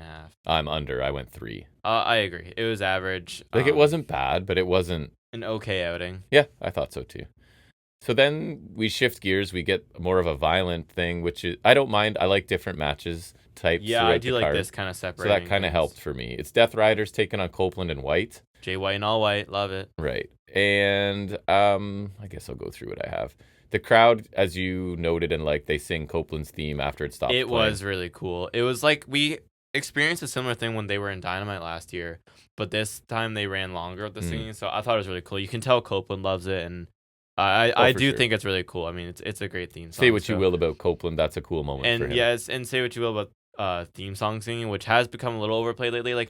I like that because they don't do it because with Judas it became too much. It just became this is what you do when he comes out, right? And instead of it was organic to start, it was really cool, right. And then it was because it was on the cruise show, remember? And then it was just what you do. And then in WWE you have everyone doing the yeet or singing a Rollins theme or doing Cody's Woe. There's a million things, but with this I feel it does feel actually organic and kind of touching to me just because until it happens every time. But this one will always be cool just because of how they basically sing the whole chorus and he's been around forever. Everyone loves the theme song. Everyone loves him. So it's kind of cool, you know? Yep. Brawling starts this out. The baby faces take control. Claudio and Copeland fight up the stairs in the crowd. White and Mox are kind of around ringside. I like that White gets to fight Mox at least. That makes Copeland look worse. The finish makes him interesting too. I'm okay with that. Shafir distracts White as he's getting a table that allows Mox to attack from behind. Mox with a trash can lid to White jumping to the floor. Copeland jumps off a railing onto Claudio, which the crowd kind of overreacted, but I get it. It's because Copeland wrecked himself the last time he jumped off stuff, so it was a pretty basic jump, but the crowd reacted as though he did something spectacular. We should go apeshit next time Cole jumps off an entrance ramp. Exactly. Mox puts White on a table, goes up top. Copeland meets him up there. Shafir with a kendo stick to Copeland. Claudio pulls White off the apron into an uppercut, grabs Copeland and power bombs him through the table. Shafir with a kendo stick to White. Death Riders isolate White in the ring. Claudio swings him a bit. Eventually, Mox hits White with the trash can. Yeah, he like swung him into the trash can. I thought that was awesome. Yeah, it was cool. Pretty satisfying. Copeland finally back, and he gets a bit in before taking a Death Rider. Death Rider set up a table in the corner as White runs in with a kendo stick to wear out Claudio. White avoids a Doomsday device, hits a Blade Runner to Claudio. I love a good Blade Runner. But Yuta shows up to break up the pin. He whips White with a belt. Blade Runner to Yuta. Edge spears Claudio through a table in the corner, then spears Mox in the middle of the ring. Edge gets a barbed wire chair out, hits Mox on the back with it repeatedly. Yuta stops a concerto, and Shafir hits Edge with a briefcase shot. Neutralizer, but Edge kicks out. Mox bully choke as Yuta holds back Jay White. I didn't love the visual of White just being held back by Wheeler Yuta, who's like the low man on this. But anyways, Edge is out, and the referee stops the match after 14 minutes. So this talk is about the finish buster. before. What do you think of the finish? Fine. I don't understand. I think how is Edge a credible opponent now? I guess they did have Yuta and Shafir beating the tar of them as well. Like, it wasn't a fair win, obviously, but even still, I do think it's weird because this should have been his momentum builder. Right. Like, I'm not mad at it. I think we both picked Death Rider. We did. Or, I'm not mad Copeland. at it because I don't care about Copeland. I don't either, but I find it strange. I find, logically speaking, I would have put him over. Because the lasting image is him in a bully choke passing out, and now we have to be like ramp up for you in a one-on-one match. Like Dustin Rhodes, I guess he's not tapping. I thought it was a weird. Yeah, I guess. But like, and I guess that's why, because there's such heavy interference in this match on Dynamite, that's why he's like, I'm gonna take out all your boys so I can beat you one-on-one. So I thought it was a weird choice, but I agree. It puts a little fear that he might win, but at the same time, I still don't think so because I feel like White is still lined up as the next guy. Yeah, and to me, it just like, I don't know. I feel like there'd be a bigger push if Copeland was the guy. I think in spite of things, I don't think they're just going to pull the plug on it. I think they're still going to build to something, right? And it just doesn't feel like they're doing that. Mm-hmm. So with that being said, I do think it's a weird choice to not give Copeland a momentum win here. I thought so too. Because maybe they will on Dynamite at some point, but I think it's weird not to do it here. Mm-hmm. Match-wise, I thought it was a fine like weapons tag match. It was a fine plunder match, but I think we get a better one on Dynamite, honestly. Reasonably violent. Nothing special. It became about Mox and Copeland, and I felt like White seemed to be kind of forgotten by the end of this, even just him being held back by the weakest of the Death Riders. That's I didn't kind of love. what you should expect. The match kept my interest, didn't do much more than that. Still not a fan of this faction or their actions as the main event act in the company. I don't really understand the finish, but I like them better than the women's champion.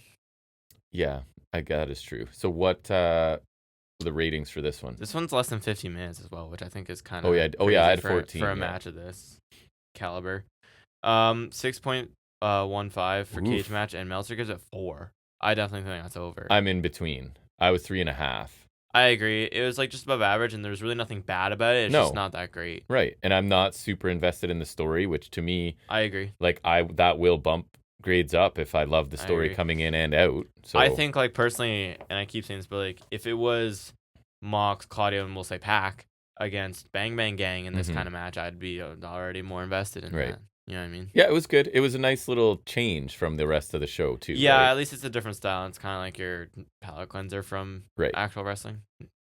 Yes. Then we get Okada defending the Continental title against Buddy Matthews, who apparently, in hindsight, rolled his ankle, hurt his ankle before the match even started. I saw a clip of it. We didn't talk about Ring Gate. The internet blew up because they used a smaller ring, and it's the end of the world. And it's the nail in the coffin for AEW, according to some. I did notice that during the opener, but like I don't really care. It's not a huge deal. I think WCW was a smaller ring, so maybe I'm just conditioned. But like, I don't think it wasn't that noticeable. It was like I kind of noticed it. I noticed it more different after I'd heard people talk about it and saw some footage or clips or something, and then I was like, oh yeah, it's definitely I kind of had a feeling went in the opening tag match, but I don't really care. And then I saw someone point out too, you know how expensive, and I was saying this to you, you know how expensive it would be to port your ring over all the way to Australia for one night? Oh, so WCW is 18 by 18. Like, so if they can find an option for a wrestling ring that's already in Australia, why wouldn't they use that? WWE sent the Chamber or something, and they had to deal with pirates. That's what I'm saying. Like literally pirates trying to steal their stuff. Well, and you know how expensive that is? Right. That's what I'm saying. Like, you can't tell me it's really worth it. When this ring, there's nothing wrong with it. But the Fed heads will be like, oh, what a Bush League company. They can't even send their own ring over, and they borrow a ring. And No it's pirates. Small. I don't know. No pirates. I don't care that much. Like, it really doesn't matter. Do what you do. So anyways, Okada refuses to shake hands, flips Buddy off instead to start. We get a mocking rope break. What does that mean? Oh, rope break patronizing pats to each person. Yeah, okay. It's like, what does that mean? TRS by Buddy. He's one step ahead of Okada, trying to sneak in and flips Okada off. So Okada decides to grab his belt and leave. Buddy gets on the mic, calls him a wanker, and the fight resumes. I thought that was an interesting, like, let's get Buddy Matthews, of all people, on the mic in the middle of a match. I guess he's in his... That's true. They want to hear him. Hey, they did a good job getting Aussie people on the show. I'd say, like, what? They did. Literally 4 out of the 5 matches. Like, that's pretty impressive. It's because, sorry, it's not a pay-per-view, but we'll give you lots of your guys. I'm honestly surprised they have that many Australian people. Yeah. Knee strike. So chop and strike exchange, then a knee strike, punt, knee drop by Matthews as he gets moving, slams Okada on the apron. Sudden flapjack. I think, is this the one they called a flatliner every again? time Okada does a flapjack, they call it a flatliner, and that's where our jokes come from. Is because they always do it with Okada. Like, I remember they've been doing that at least since World's End. Right. He drop kicks Buddy off the top to the floor. Buddy's limping at ringside, which I thought was just selling at the time, but no. As Okada runs him into the barricade, DDT by Okada. It's not that serious. It's not like a Cole situation. No. Obviously, he was. I guess so. Oh, yeah. DDT. Then we get an Ushigoroshi by Okada. Body slam and the elbow drop by Okada. Middle finger to the crowd and Buddy, but Buddy grabs the finger. Rainmaker countered into a GTS, but with his knee, right, which I think looked cool. Successful Rainmaker, but Buddy kicks out. That is a pretty big deal and a feather in his cap. Okada gets the belt, brings it in the ring. Buddy with a stomp for 2, Murphy's Law for 2, and the crowd was really hopeful on that near fall. It was weird. I think it was Shivani who called it Murphy's Law, and then Nigel said Matthew's Law, and I get why he said that, but like, that's not a thing. No, Murphy's Law is a thing. That's why it was a funny name. Yes, Matthew's Law means nothing. That means nothing. It's still a sweet move. I really like it. Okada DDT on the floor stops Buddy. Buddy gets superplexed and jackhammer. He hits a superplex and a jackhammer for 2. I really like that because it's another nod to Rollins because he always does a superplex Falcon Arrow. And so I like that it's like his take on that. And then a nod to his wife, who he's on his honeymoon with now, with his the Prism Trap. Yeah, Prism Trap is applied by Buddy. He does the curb stomp already, right? So yeah, Okada. I like his homages. Okada escapes. We get a mule kick to Buddy that the ref conveniently misses. Rainmaker, and it's over 13.5 minutes. I thought this was a very good match. I thought the final few minutes really stood out. I think I was paying attention more towards the end, but there were some nice near falls for Buddy obviously at home. The outcome was expected. I'm sure we both predicted. The good news is with this too is since the title has the 20-minute time limit, I feel like this would be pretty much what you get on pay-per-view anyway. So this match feels pretty unchanged by the circumstances of the show, which I think is also good. It didn't ascend to an amazing level as it could have with these two, but I thought it was really good. And when you look back and realize that Buddy Matthews was injured before it even started, it's pretty impressive. So yeah, it was pretty good. I love Buddy Matthews. I think he's fantastic. I hope he's not super hurt because I think he's been on a roll lately, and I really hope they do more with him because he's one of those guys that has such a cool moveset to me, such a unique like kind of hybrid where he's super athletic, but he's jacked now, so he could be a power guy too. Like he's a guy where I don't think he's horrible on the mic, but that is definitely his limitation. Because otherwise, I think he's got so much potential, and especially if they want an Australian star, not Kyle Fletcher. And it'd be nice if you start a new faction, they could win something every now and then. Like Hounds of Hell are cool and are already the same as House of Black. Like don't win. Yeah. It's frustrating. Over under accurate? Cage match is given at 6.96. Meltzer gives it 4. 6.96. That's like 3. I went 3 3/4, so I guess I'm in between again. I thought it was fun. Yeah, I agree. Nice. I was thinking about. I was about to go lower, and I was like, no, that's mean.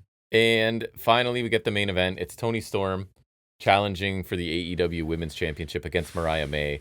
Luther is accompanying Storm for this match. I guess he's the butler now, or he's like Batman's. What purpose does he really serve? I don't know.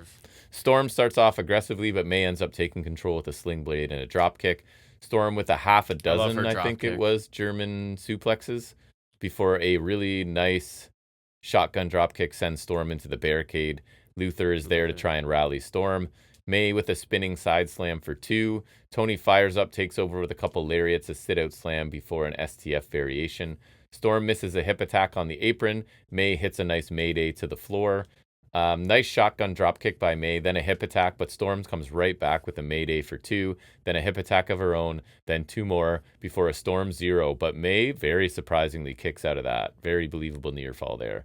May is basically out, but she somehow hits a sudden Saito suplex, Doomsday if you will. No, I won't. And a Mayday, then another, but this time it's Storm that kicks out. So it's each like take a barrage of finishing moves and manage to kick out. Which I think would be a lot nicer in a longer match because this one only got 15. Right. But again, that's circumstance of the show. I'm not knocking them for that, obviously. Both are down. May slaps Storm repeatedly in the corner. May places Storm up top, kisses her, but Storm slips out, hits a powerbomb before a Storm 0. May smartly rolls to the floor. The action at this point I thought was excellent. It really hit a good pace at the end. We get a May headbutt, a Storm 0. She tries to pick up Storm for another Mayday, but Storm slips, grabs an inside cradle. Which is a rookie Tony Storm reference, I guess, because she kept winning with that when she was playing the rookie. Which you pointed out, because my first thing as well, I hate the outcome of the match. I liked it itself, and then I said, the finish wasn't my favorite, but you pointed out that this is what rookie Tony Storm has been doing. So I guess that's kind of clever to be like you got caught by the rookie move sort of thing. But still, it is. I agreed. Bad. I wish it had gotten more time, but there was a ton of big moves and really good sequences, each stealing signatures from the other.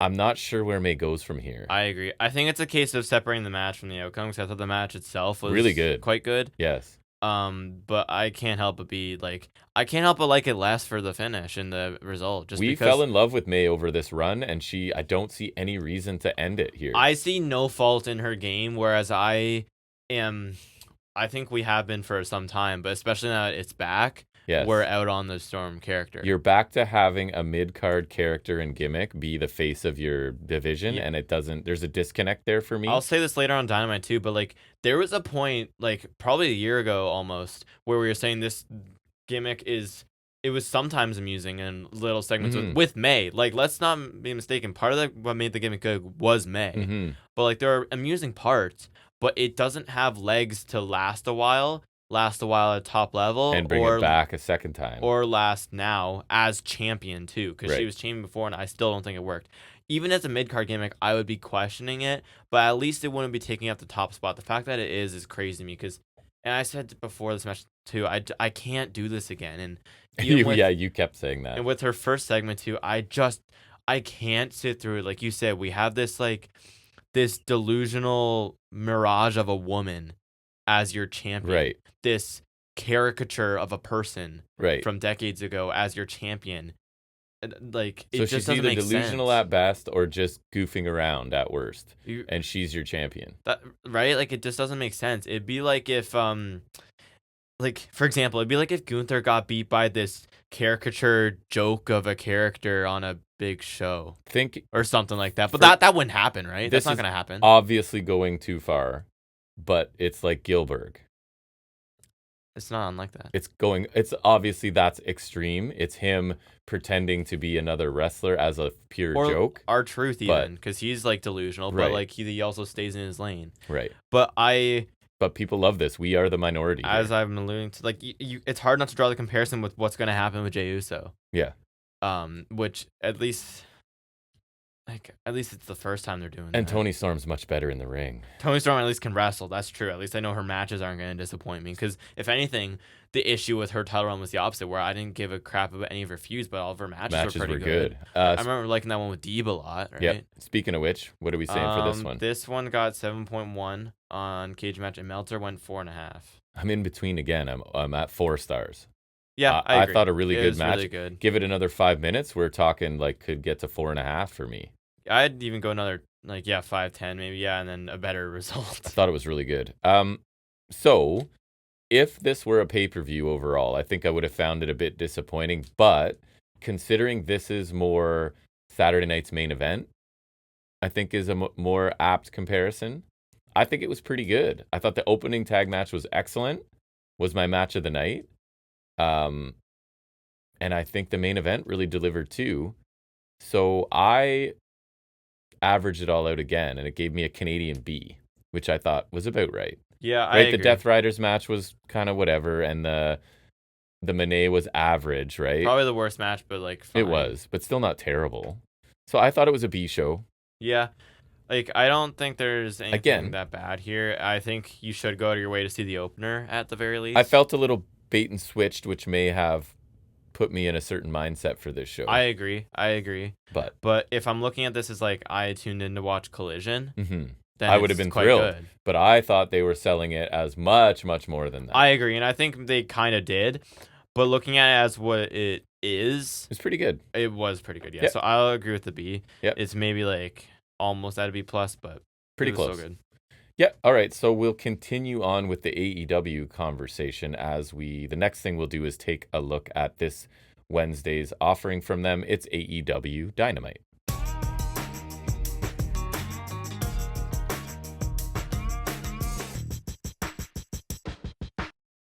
So now in between, we're talking Duke Hudson and Mike Mondo and Elias. Again, that's what goes behind the paywall. Yeah. So and hey, Mondo. People, as someone who listens to a crap load of podcasts, I hope you appreciate that there's no ads. That we're not good enough to charge money. No sports betting. We've had some offers before. I just haven't taken any. But no sports betting ads, man. That's the main thing. Even if it's everywhere. Sorry, I shouldn't say that. I was gonna say even if they offered me $1 million, I would not. But I would. Let's be real. Yeah. Give me the opportunity to sell out. We'll see what happens. Okay? Yeah. I'd like to say I won't, but for the right price, I will sell out. I'm not a horrible person, but I'm not completely moral. We've been approached by some manscaping what stuff. Was my favorite one? It was like the ShaveMyBalls.com or something. That was my favorite one. I'm still disappointed we're not Shave My Balls. Now we're giving them free advertising.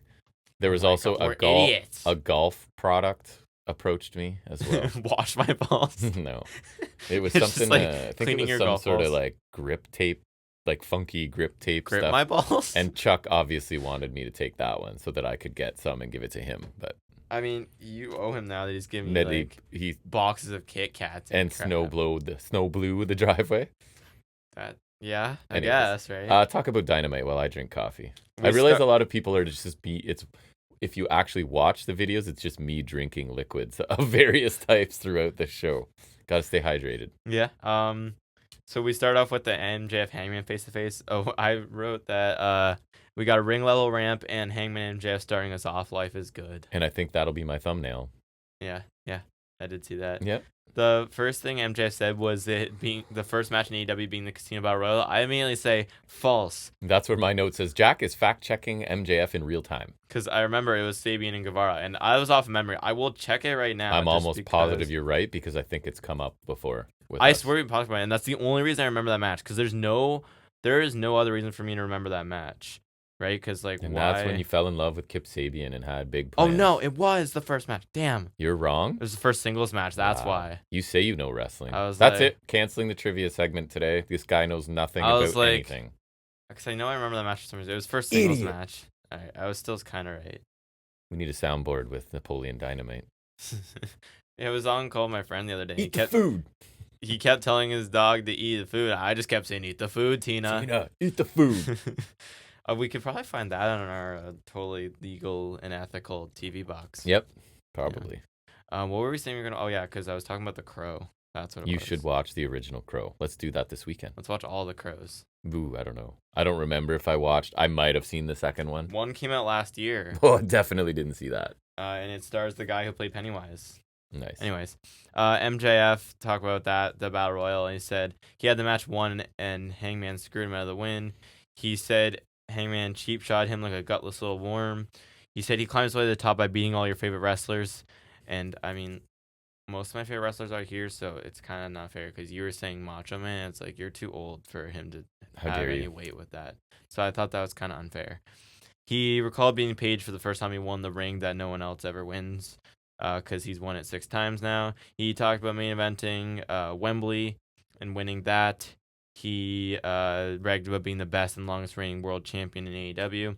He did the catchphrase thing also in addition to that. Then Hangman asked why he's talking to him like he doesn't know who MJF is. He says he knows MJF 20 years old, already has a history of making career. and you should be proud of it, but he's talking like he's angry about all he's accomplished, and he asks if it's because he hasn't gotten anything from the fans. Aw. MJF says he doesn't care about the fans. He says the things it's funny that the hypocrites can decide who is morally redeemable and who's not, which is kind of valid. Because he talks about how they decide Hangman is the main character, and he talks about all the things he's done, like he talks about him drinking blood and burning the house down and stabbing the needle through. And I thought it was funny because the crowd's just like cheering happy, for every single one, happy about all of it, as if they weren't booing him for it less than a year ago, right? Which is funny, especially for the needle one, at least in the house burning down.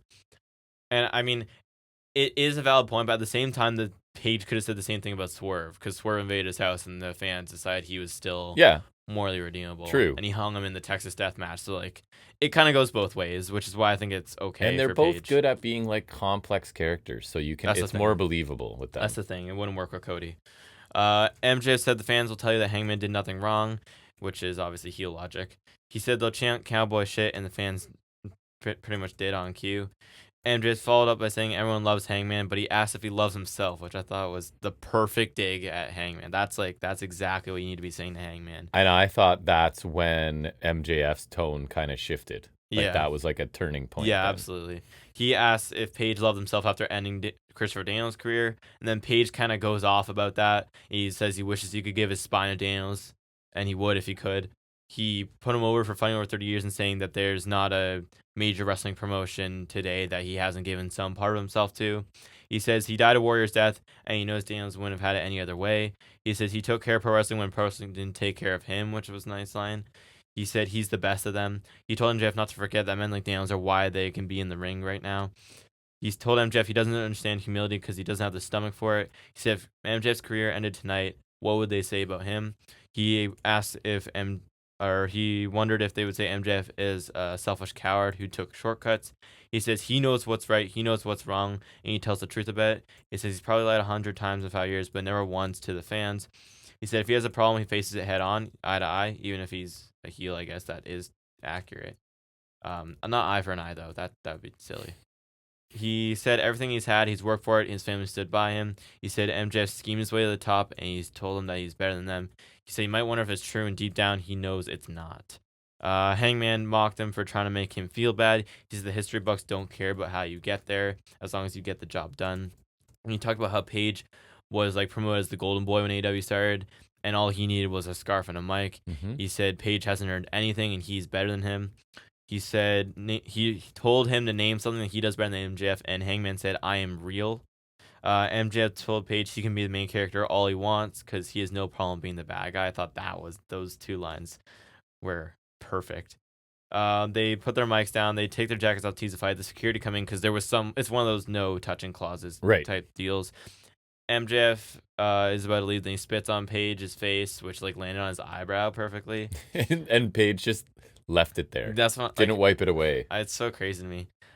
Page went after him, and MJF left the ring. The security guys hold him back. He beats them all up. Christopher Daniels comes in. He says this is what he's been fighting for the whole time. He says Page knows who he is, and Daniels knows who he is. Page left. This was fantastic, obviously, and awesome. I'm the guy that's sometimes like, man, these super long opening segments, but adding it to the list. And this was long, probably pushing 20 minutes. This is what MJF needs to be doing, not Jarrett. Like, yes. I like how all the Jarrett stuff was immediately worst of, and then this is like the opposite end of the spectrum. So there's a few things that I loved or that really helped me enjoy this. One, MJF kind of refreshes my memory on his history with Page, right? Is kind of where he started out with. It's like limited, but not completely lacking. And I'd like that because I'm the guy that's like, oh yeah, that's right. He also acknowledges how crazy it is that Hangman Page is a babyface right now, because I think you can't just sort of ignore that. Like he's saying, like, I do like that he's burned the saying kid's that, family home down, and your people are right. So I do like the acknowledgement, and even though MJF's a bit of a like he's obviously the over top scumbag, that's a little real, right? Yes. So I like that he's keeping it real. And I thought the do you love you was when the tone changed, and then that also reminds me of peak Hangman. Yes. Right. And then also the mention of Daniels.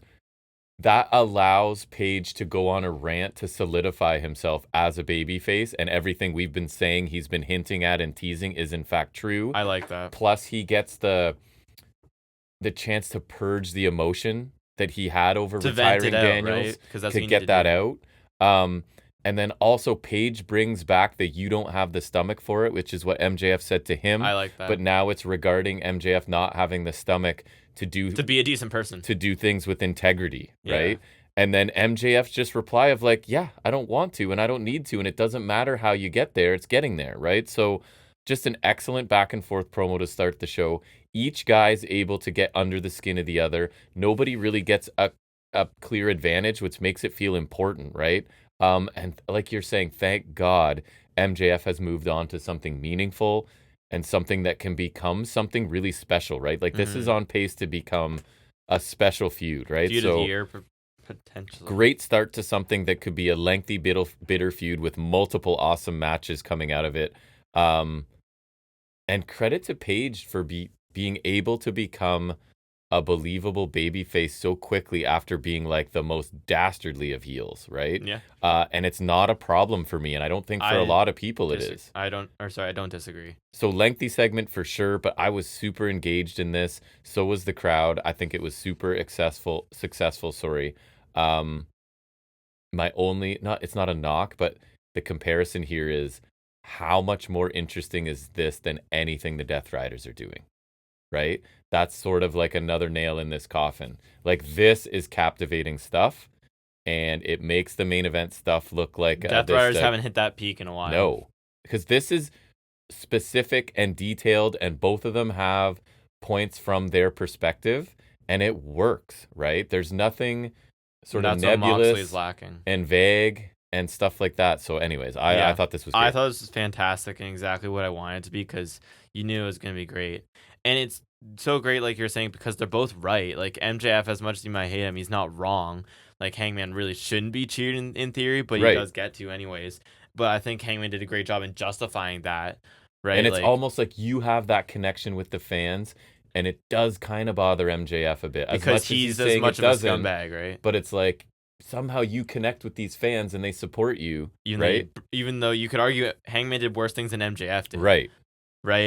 So I like that, and I liked when he asked him, how are you better, and him saying he's real, because that kind of encapsulates what Hangman is, and that kind of felt real to me in of itself, because that is why Hangman is amazing, is because his character feels like a real person. And MJF, we don't know the real you because you're so into being this major just prick all the time, which could be real, but it could also not be, given like some of the stories he's told, right?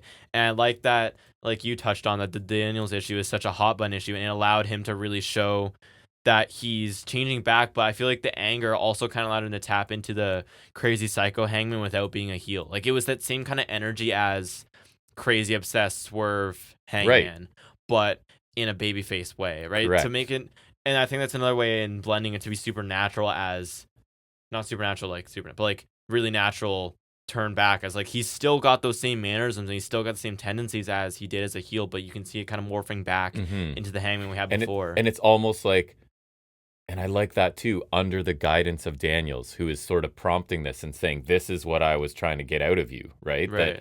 That this was in you, and we were sort of bringing it out. And unfortunately, I had to sacrifice my career to get you there, but we're here now. Right? Yeah, I really like that. I think that was a great piece. And I like that even if he does get a little more angry sometimes now, then that makes it kind of like an amalgamation of the previous iterations of Hangman. And it's like, I do hope we get more anxious millennial cowboy, because I think ultimately that's where Hangman needs to be again. Because I think ultimately that is peak Hangman.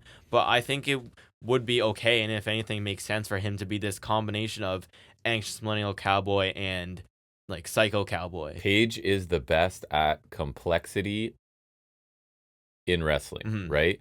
In a profession where there's so much stupid stuff going on and so much like blunt, even when we're talking about the Rock stuff, there's that this guy no sense. Who's like complicated, and he portrays it in subtle ways if he needs to. Right, you could like trace back his character's lineage to the Double or Nothing show they're talking about. You can talk about his journey to get to the world title, and then his storyline with the Elite. Like everything kind of goes into the next thing, and everything makes sense. And it's like his whole career in AEW has been like this constant storyline almost, right? Like his career feels like a storyline. Even though he's been wildly different characters along the way, that center is still always the same. Well, and the progression in both ways makes sense. Like the home invasion from Swerve is obviously it doesn't completely justify everything he did, but you can see how it would push him to that.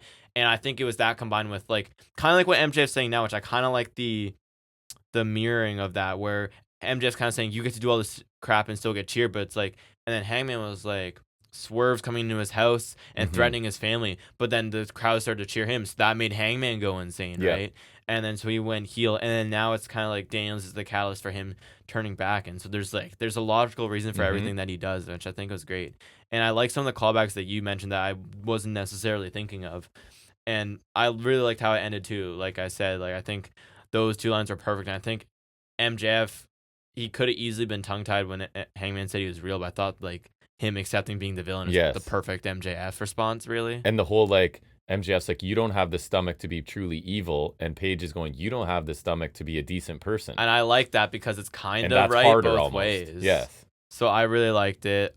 He's just a great character, and I'm super excited for this match, which we've gotten confirmed now. And that's going to deliver. Like, there's not much chance it doesn't, right? If you don't think MJF's good in the ring at this point, I don't know what you're watching. You're an idiot. And if you don't think Hangman's good, you haven't seen his matches. And that's another thing with Death Riders too, is like, even if it's not the best, I think like at least I was looking forward to Mox Cassidy. At least I was looking forward to the 4-way match. I'm not really feeling Mox Copeland. Me either. I'm looking forward to Mox Switchblade. Me too. Not Mox Copeland though. Despite that's what we're the story, not because of it though. Right. That's the problem. Like, this is the story with it. We've been saying this. At the very least, there's a light at the end of the tunnel with the match. Right. I'm not feeling that with it. This is great. All of it's great. I'm super excited. We just need him to ditch the mustache and get his theme back. Because I was saying to you, I do like his theme right now, but I will be happy when it goes away. Yep. Because unless they bring back that one theme he had for a bit and everyone got angry. It was once, wasn't it? It was like once or twice, because I remember he used it for the Texas Death with And I remember Mox. I noticed. Yeah. That's bad. Yeah, because that's like the greatest theme song ever. So, you know. Then we get a quick Undisputed Kingdom interview. Strong says Roddy says he knows Cassidy is friends with O'Reilly because conglomerating and whatnot, but Strong's going to beat him.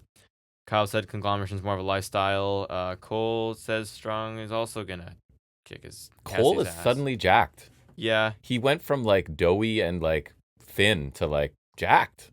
Yeah. In weeks. I don't know what happened, but good for him. I don't know what happened, but he got there at least. And Roddy said he was going to fight Cassidy forever, even though I swear this is like their second match, because I can't think of a time they had a match against each other other than when Roddy won the title. See, I feel like they have, but I have no I don't think they have. I feel like this was kind of like, oh crap, we have to kind of explain why O'Reilly's not with the conglomeration, and he's just kind of like, it's more of a feeling than a whatever. He also said he's going to beat Takeshita, which I thought was laughable, because he obviously doesn't get what TOE is about. And I don't want to summon them, but you pointed out I said, and yeah, it feels like OGK have been quietly expelled from the group. And I'm afraid to say that out loud, but I said it before. It's a good move. It is, and that's what I was asking for. But I thought we would at least get like something official. They're like a dollar store version of Roddy and O'Reilly to me. So they're superfluous at best. And I don't like, they just don't add anything to me. They can stay on ROH. And I think if you're trying to be baby faces, they're basically incapable of that. Yeah, because they don't change. Maybe that's me personally. Like, I can't like them. They just do the same crap. I don't disagree, because when the UK was initially turning face and it didn't make sense, it feels like they're kind of like Charlotte, where they don't really change. They don't. They're the same, and it's just like you're supposed to boo or cheer them, and we're not going to change. The only thing different is who we're directing our stuff at, which is dumb. But anyways. Yeah, like your reaction to them is based on the reaction to their opponents. Correct. So to speak. Which I think is weird with Charlotte, because I think Stratton works as a heel. I'm not saying she's a bad babyface. I just think it's kind of weird. Yeah.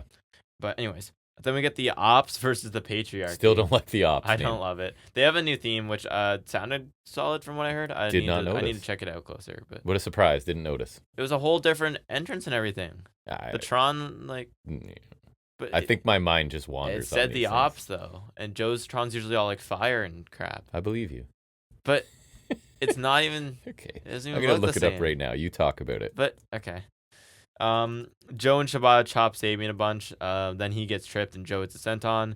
Wayne gets the same treatment. Wayne takes a bunch of corner chops from all the Ops.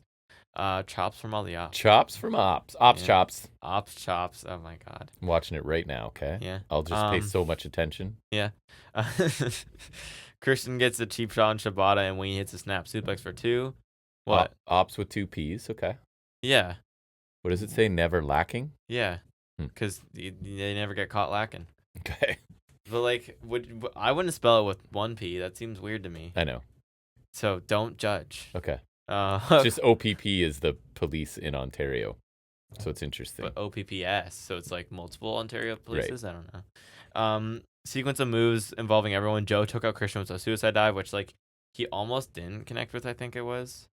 It's a large man getting between those ropes. Okay. It is. You leave Joe alone. Yeah. Love him. Then the finish came in hook counter Wayne's World into the red run, which I thought was pretty nice. And Joe scared off Christian, so Christian just let Wayne get choked out. Yeah, he did. He was just watching it too. And that was part of the story here, right? Was Yeah. that he wants nothing to do with Samoa Joe, as anyone smart would do. Like, who the heck's fighting Samoa Joe? But so I thought it was a good mid card match. No offense, Samoa Joe. Didn't overstay its welcome. Almost entirely a showcase for the ops, right? Mm-hmm. And then the other part is Christian sacrificing his minions to avoid facing Joe, which makes sense. I thought the finish. Is that the match we're building to? I feels like it. I think the finish was cool with the sudden red rum by Hook to counter the Wayne's World, right? And yeah, then, I like Christian being a weasel. And then the retreat from Christian, like, fine, you can die. I'm not getting involved. I do like that this kind of highlights we have some other trios kicking around, because I feel like we've been getting some more trios matches lately, and it feels like there's a chance at a division renaissance. Like, I'm not gonna get my hopes up, but like Collision was been pretty steady. We had the title match last week, which was really good. Yeah. This was here, and I swear there's something else later. I feel like it feels like we got some actual teams kicking around. And I feel like the ratio of Shibata and Joe to Hook was correct here. It was a I lot agree. of Shibata and Joe. And Hook has to be fired up and look good, which is what Joe And a did with little their bit of title Hook. match, Right. Which is when Hook looked awesome. Correct. So I think Joe just knows what to do with Hook. It's a sad thing to say, but it's like the less Hook, the better. Kind of like the less Trick Williams, the better. It's kind of similar. The more. But Hook can actually do some wrestling moves. They get exposed quickly, I find. Trick especially, I find. At least Trick has the Trick's thing. He has the connection with the crowd, right? Say what you will. I think Hook's got better in ring stuff. Yeah. Not like he's in a ring general, but Trick has got the promos down. So they kind of have opposite ends of the spectrum, but similar issues. Correct. I agree. But yeah, I thought this was actually solid. Like, it was pretty straightforward. But the ops are another good crew to throw in the mix for the titles.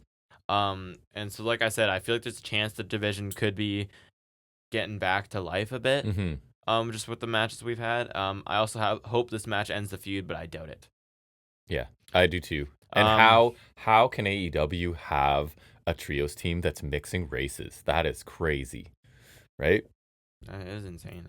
They're not all from Japan. They're not all from Samoa. What is going on here? Like, the patriarchy is international too. Pushing the envelope here. Sabian's something. And it makes sense because Joe can talk, the other two can't. So, and Joe is your main eventer out of that group. So Sabian's British, okay. Yeah. Or he's English, whatever. Same difference. And then Christian's Canadian, Nick Wayne's American. The only Hook I want at this point is the Hook that comes with Samoa Joe, I think. Pretty much. Yep. Then we get highlight of Bandito pinning Jericho in a trios match in Aussies. Jericho sandbagged the 21-plex. Yeah, I said that Jericho made the bad. 21-plex look lame, and the 21-plex is awesome. Yeah, it made it look so stupid. Yeah. Speaking of moves that look awesome, that made me think of Brian Cage. For some reason, Brian Cage's entrance is in 2K. Really? No idea. It literally is titled "He Is a Machine." Wow. That's him and Kenny Omega, dude, straight up have their entrances in 2K. That's going to be the evidence that, remember, the people were always like, AEW secretly owned by WWE and blah, blah, blah. No. There's Exhibit A. I think like it's either maybe like mocap, but it doesn't make sense. But like I was telling you, with the one DLC update with Pat McAfee's guys, yeah, they use that as an excuse to add in the Hidden Blade, the Coffin Drop, and like all of Mike Bailey's signature moves. Why? I don't know. Because that's Mike Bailey to come back somewhere. Because like, I literally downloaded a Mike Bailey Creator Wrestler because his moves are in the game. Nice. It's just so weird to me that's there. You know what I mean? Like, I'm thinking of downloading a Brian Cage just because like Ultimate Weapon is dope. Yeah, I know it's in there. I know. And the Flamingo Driver, and then like his rapid kick thing. Yeah. And I know the drill claw's there because I think it's just labeled as a suplex pile driver, which makes sense. But like, because Steiner used to do it, right? Steiner screwdriver, same thing. Yep. So it's been there forever. Like, I remember using that in 2K19. Selfishly, I just hope Bailey ends up back on Ontario Indies. Yeah, I agree. We get to see him a bunch. I've heard he's figuring out visa or whatever. That was his thing years ago. Remember? That's why he was nowhere forever. Because like, how hard is this process? Anyways, and I know Weapon X is in the game too. That is also a sweet move in it F5. So I will download a Brian Cage, I think. Anyways, that's not even really. I just don't want to talk about Jericho, I guess. He claimed there's an interview with him. I thought it was funny. Renee yes, asked phrased the question hilariously. Something about like him losing in Aussie. That was easily my favorite part. Me too. We both laughed out loud. That was pretty funny. He claimed there'd be no AEW without him. He gets treated with disrespect. Nueve means 9 because I'm an idiot, What? I guess. Like, I guess I'm a dumbass. You are, but I don't think that's evidence of it. Okay, you actually knew that. I did know that. You're a dumbass for other reasons, not that. I knew Ocho too. Correct. I know that one. I can count to 6 in Spanish. I skip 7. I know 8 and 9. Nice. Couldn't tell you anything else. He said he'll give Bando an ROH title match on Collision because ROH doesn't actually matter. So we're going to put it on AEW television again. I started watching the pay-per-view and fell asleep in the opener. What was the opener even? It was... Was it Moriarty? Was it No. Athena? No. Was it MXM then? Was it Bandito? It was Bandito. Then? Yeah. They were the opener? Yeah. Almost positive. That's weird. Now I'm like, did I dream it? But anyways. No, it was. Those are all the matches on the card. But I'm pretty sure it was. Well, ROH Global Wars 2025. I'm almost positive. And I think I made it like halfway through and fell asleep. Actually, I can't tell because I think you're right. I think the trios match was the. I'm pretty sure. Anyways, you That's keep talking. I can find it. Interesting. Because that feels like that was the main event. Anyways, speaking of someone who was on that show, Big Bill against Powerhouse Hobbs in a street fight. Both were appropriately dressed, so that was nice. I like that. True. Bill threw a sound box thing at Hobbs' knee because he had the knee injury. He missed some hits with the wrench. Hobbs hit some heavy chair shots to the back. Hobbs is busted open from a successful wrench shot. Bill chokeslams him onto the top of the steel steps. Hobbs with a couple of trash can shots to Bill's head, which looked nice. Crumpled perfectly. Brian Keith tries to hit Hobbs with a chair. He punches it away, chokeslams Keith through a table in the corner. Big boot from Bill. It was the opener. Meet Forever chants. Front slam on the ramp from Hobbs. Hobbs smashes Bill's face off of, he's got steel steps on the side of the ramp. Because ring level. He smashes his face off it a bunch of times, and he throws Bill off the stage through a barbed wire table, and he wins last man standing style, which is not how street fight works, but I digress. Yeah, Bill was struggling to. I thought, he's gonna hop up. I didn't think it was gonna end there. I thought he's moving. He's he's trying to get up. Anyways, I thought it was a pretty good. I liked it. Big man, no DQ match, and it had a bit of a build to it, and right? I like a solid plunder match, and I like that it had a reason for existing. I feel like this was a solid TV feud. And of course, the pace isn't fast with these two, but there was high impact stuff.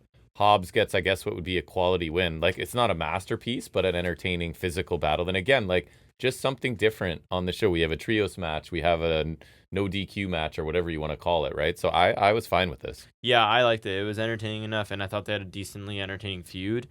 And I hope they follow up with Hobbs because I feel like this keeps his momentum a bit.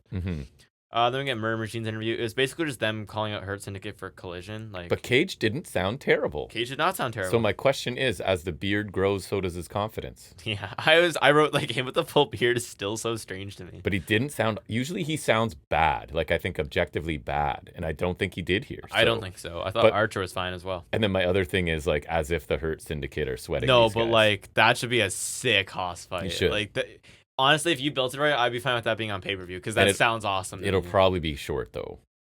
Yeah, but even if it's, I'd be okay Cage if it's not. Spam a few moves and then I think it'd be understandable if it's not because it's not like Kurt Syndicate are plowing through these Billy Gunn skinny kids or Private Party. True. It's at least they're these massive dudes who they might not always win, but even physically they're more of a threat. True. Right? They are. So there's at least that. Physically they match up beautifully. Exactly, right? Yeah. So I think then you could make an excuse for Hurt Syndicate not steamrolling them. I think this would be a good way to kind of put over Murder Machines as decently credible and maybe showing some... They can gain momentum a loss just like Inamura and Briggs Exactly. Yeah. And you could also show some vulnerability to Hurt Syndicate because they can't be completely invulnerable to everything, right? You have to start introducing cracks or whatever you want to say. They could get a run for their money when it's one of two things. Either a team equally as physically imposing like Murder Machines. Or the opposite.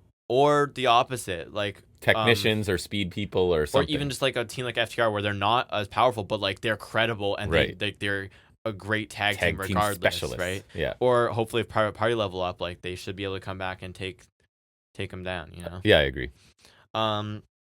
Then we get to hear from Timeless Tony Storm. Yes, we do. She's like in the ring with the spotlight on her, so at least we're not doing the stupid black and white thing anymore because that was always forced. When you pointed that, I was like, huh, you're right. They're not. It's like when they realized they shouldn't put all the Fiend matches in red light. Oh my God, they should have realized that like first second they did it. I remember they did that for the everyone's favorite Hell in a Cell match. I hated it. They did that for the Falls Count Anywhere match in Saudi, which I know we didn't watch. And wasn't Sin Cara blue? Sin Cara had like some weird lighting too. And Yeah. then they did it for Bryan and him at Survivor Series, but then they had the strap match at Rumble 2020, which they didn't have the red lighting. I do remember thinking that was actually a pretty solid strap match. Bryan Danielson and the Fiend. Yeah. So to go back to that topic we were talking about earlier. Anyways, she said she faced the woman from hell who broke her heart and ruined her soul. She called her a sick bitch. She said May gave her the fight of her life, and she beat her with her small package. Great things come in small package. She should have worn protection because she railed her with the biggest package there's ever been. So much innuendo. Like, to the point where it's not even funny. It's a lot. Like, it was so, like, haha, small package, and then you just kept going. I was just like, okay, you railed her. Like, you really didn't have to. It was very DX. Yeah. In a new package. No pun intended. That was funnier than what she said. Yeah. Like, it just kept, like, it felt like it just kept. I was just like, you need to stop. Just stop. I will say, she's going for it, right? She is, but it's just I don't like it. And so I'll give her that, and everybody but us loves it. I think basically. Yep. I don't know. Yeah, no, that's fair. She said May has been compromised to a permanent, and she mentioned being in the Mildred Burke movie. She said she's gonna be the best. If she's gonna be the best, she has to face the best. Statlander, Will Nightingale, and Wendy Richter. Ha ha ha. She's not from this time. She's delusional. But she's aware of this time. So that's why it's stupid. So how are you aware of opponents that exist in 2025, but also think one from 30 years ago is a viable option? That's what I'm right. Like, and I guess we're stupid. Just idiots because everyone else is like, oh, that's so clever, and like. I get why she mentions Wendy Richter, but when you point out like that, it's stupid. So I didn't watch this show until yesterday, and so I saw a bunch of stuff, people loving this segment. I told you, I'm not surprised people love it. But I wasn't saying that indicative of my feelings. I'm just not surprised people loved it. It's not for me, and I didn't say much because I knew you would have lots to say. Yeah. So anyway, she ended it. Like, there's not much I need to say, so you can speak. That was basically all it was she's going for it. But again, it's just not connecting with me. It's not a main event, top of the card, championship, like face of the division character. Yep. I agree. I don't think it was horrible because she is going for it, like you said, but I don't think it's good. No. This character is stupid, and it's incredibly overdone at this point. Like, there's only so much you can do at this, which is why we say it doesn't have the legs. You can't get that much mileage out of it, and it's also just dumb. It's like what I said before the Australia show. I can't do this again.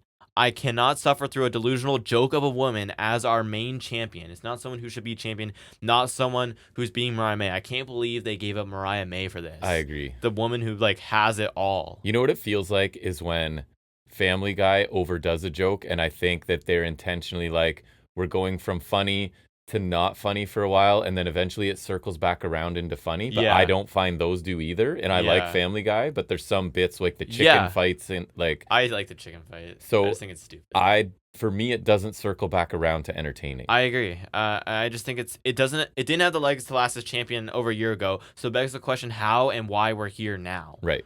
Like, it's just so dumb. Like you said, the logistical inconsistencies, which that's a crazy phrase there, of like, oh yeah, well, I'll fight you. Statlander won't fight. Oh, Megan Bain, you're here. Are you gonna challenge Wendy Richter? Like, I know. You can see how that doesn't work. Mm-hmm. And like, it's just so dumb. And it's just so camping over the top and like cheesy. And it's just like, and I get why the character's like, it is unique, but it's dumb. And it's even dumber because we're treating it as if this is her.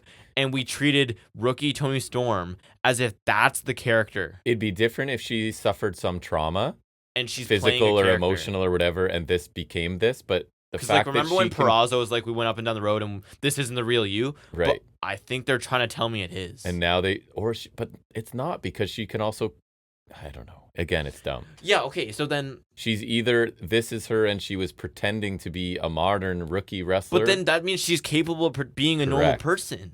I know. So it doesn't work either way. And how are people ignoring this? I don't know. Like, because it's either one of two things. It's either this is a woman who is sick and is playing a character, which saves it a little bit for me, but I still think it's stupid just because I think the character is played out now.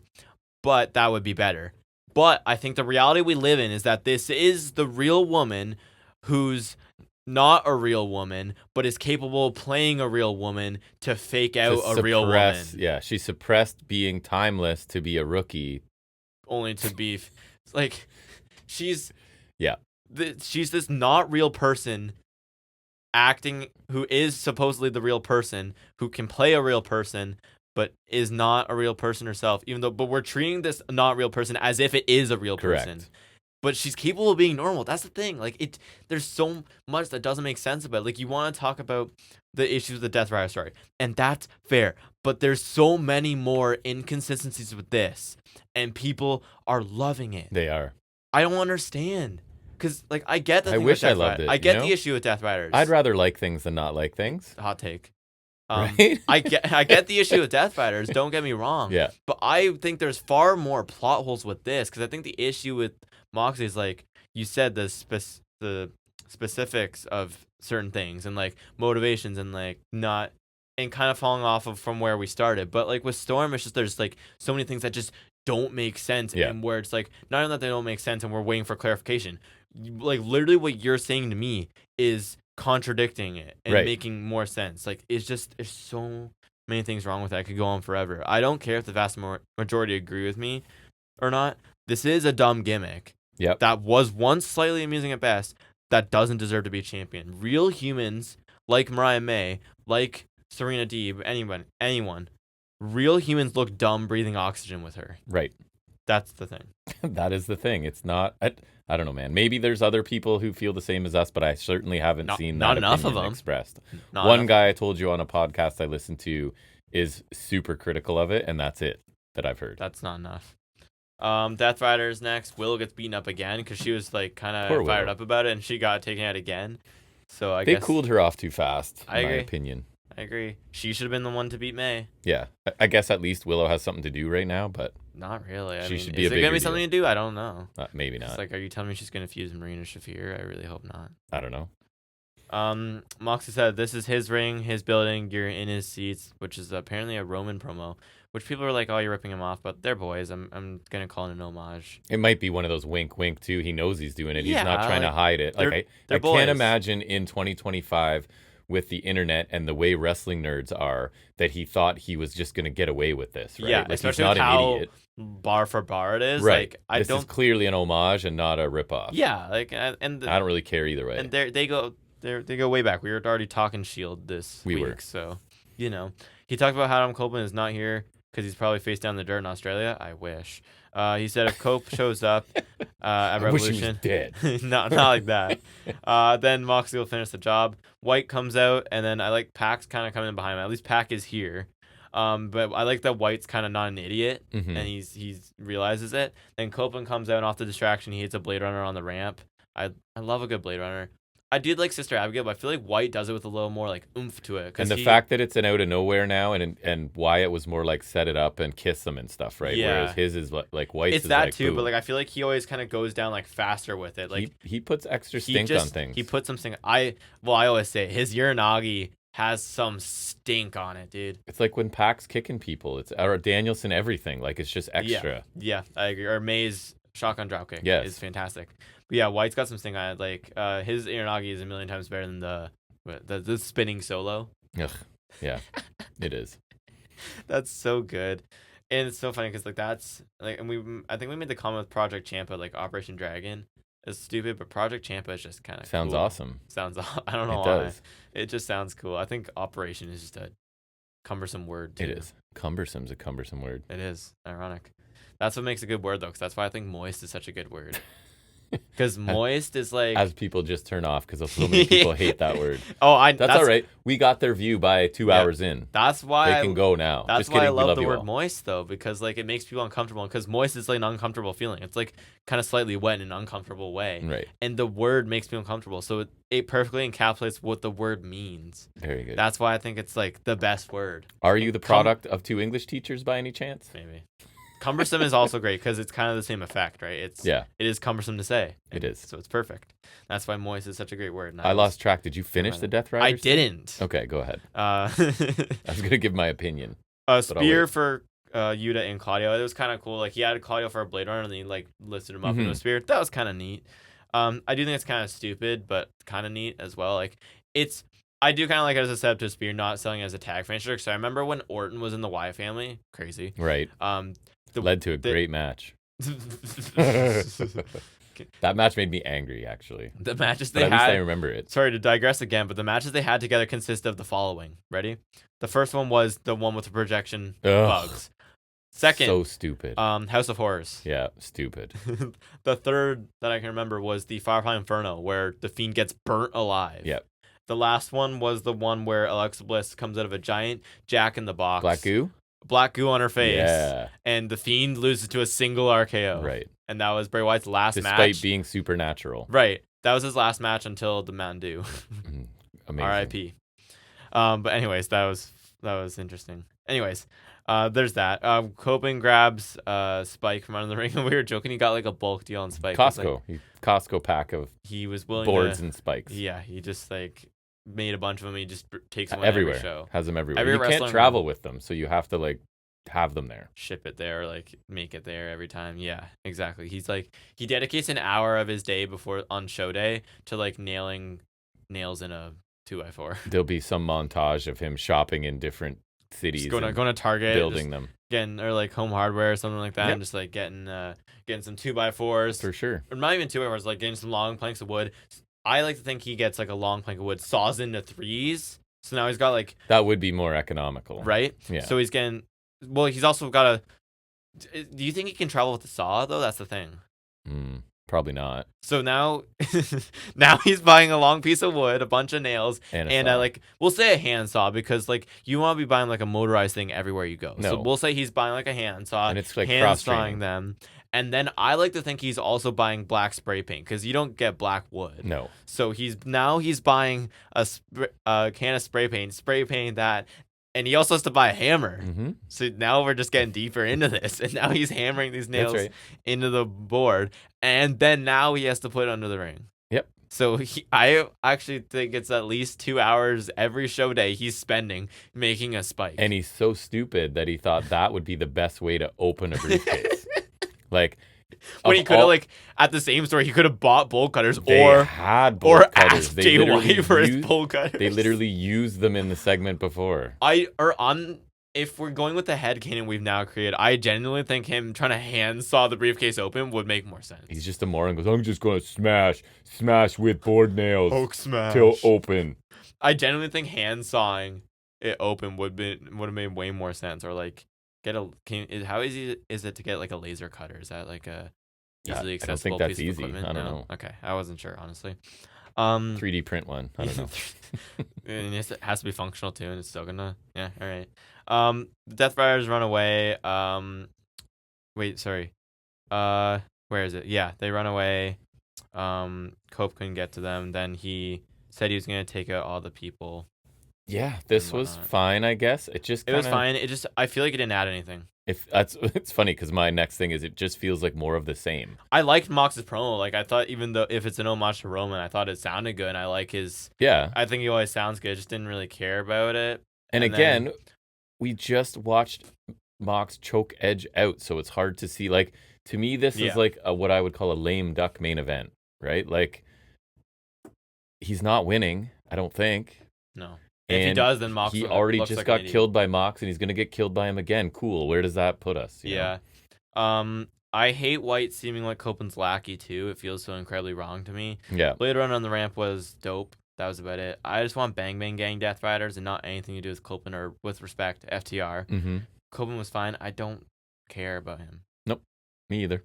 I far more liked him as a veteran in WWE because I feel like his style was more befitting there. And I was like, he's a solid old dude. Yeah. And even still, I think he's fine. Yeah, he is. He's not Jeff Jarrett, He's which not. is good. Yes. But, like, I don't need him. But he's not Shelton Benjamin either. He's not Shelton Benjamin, right? Or even Lashley. I'll go with Lashley because Lashley's a little bit of an oldie. Then we get a Mercedes Moné interview. The TBS title is so much bigger than her other belts. Moné says there's no stopping the Moné train, and Harley found out what happens when you mess with her. We cut to Momo Watanabe.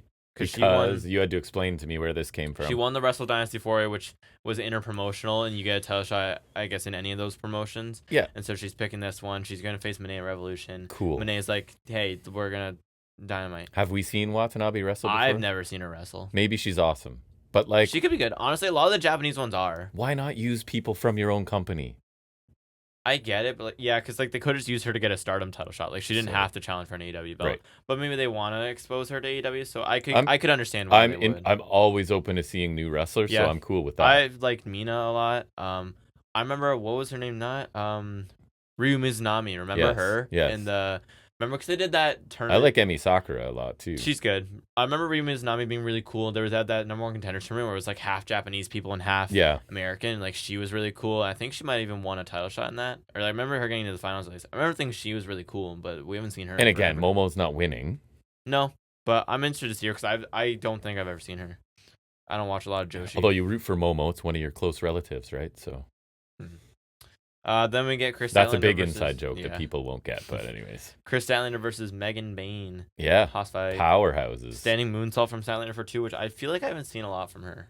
I could be wrong. Yeah. Statlander runs at Bayne. Bayne cuts her off and just like absolutely guts her with the spear. Like kind of felt Breaker. Looked awesome. Felt Breaker-esque just in the fact that like it's like it feels like it's legitimately stopping you in your tracks. You know that kind of deal. Statlander hit a gourd buster and a scissors kick for 2.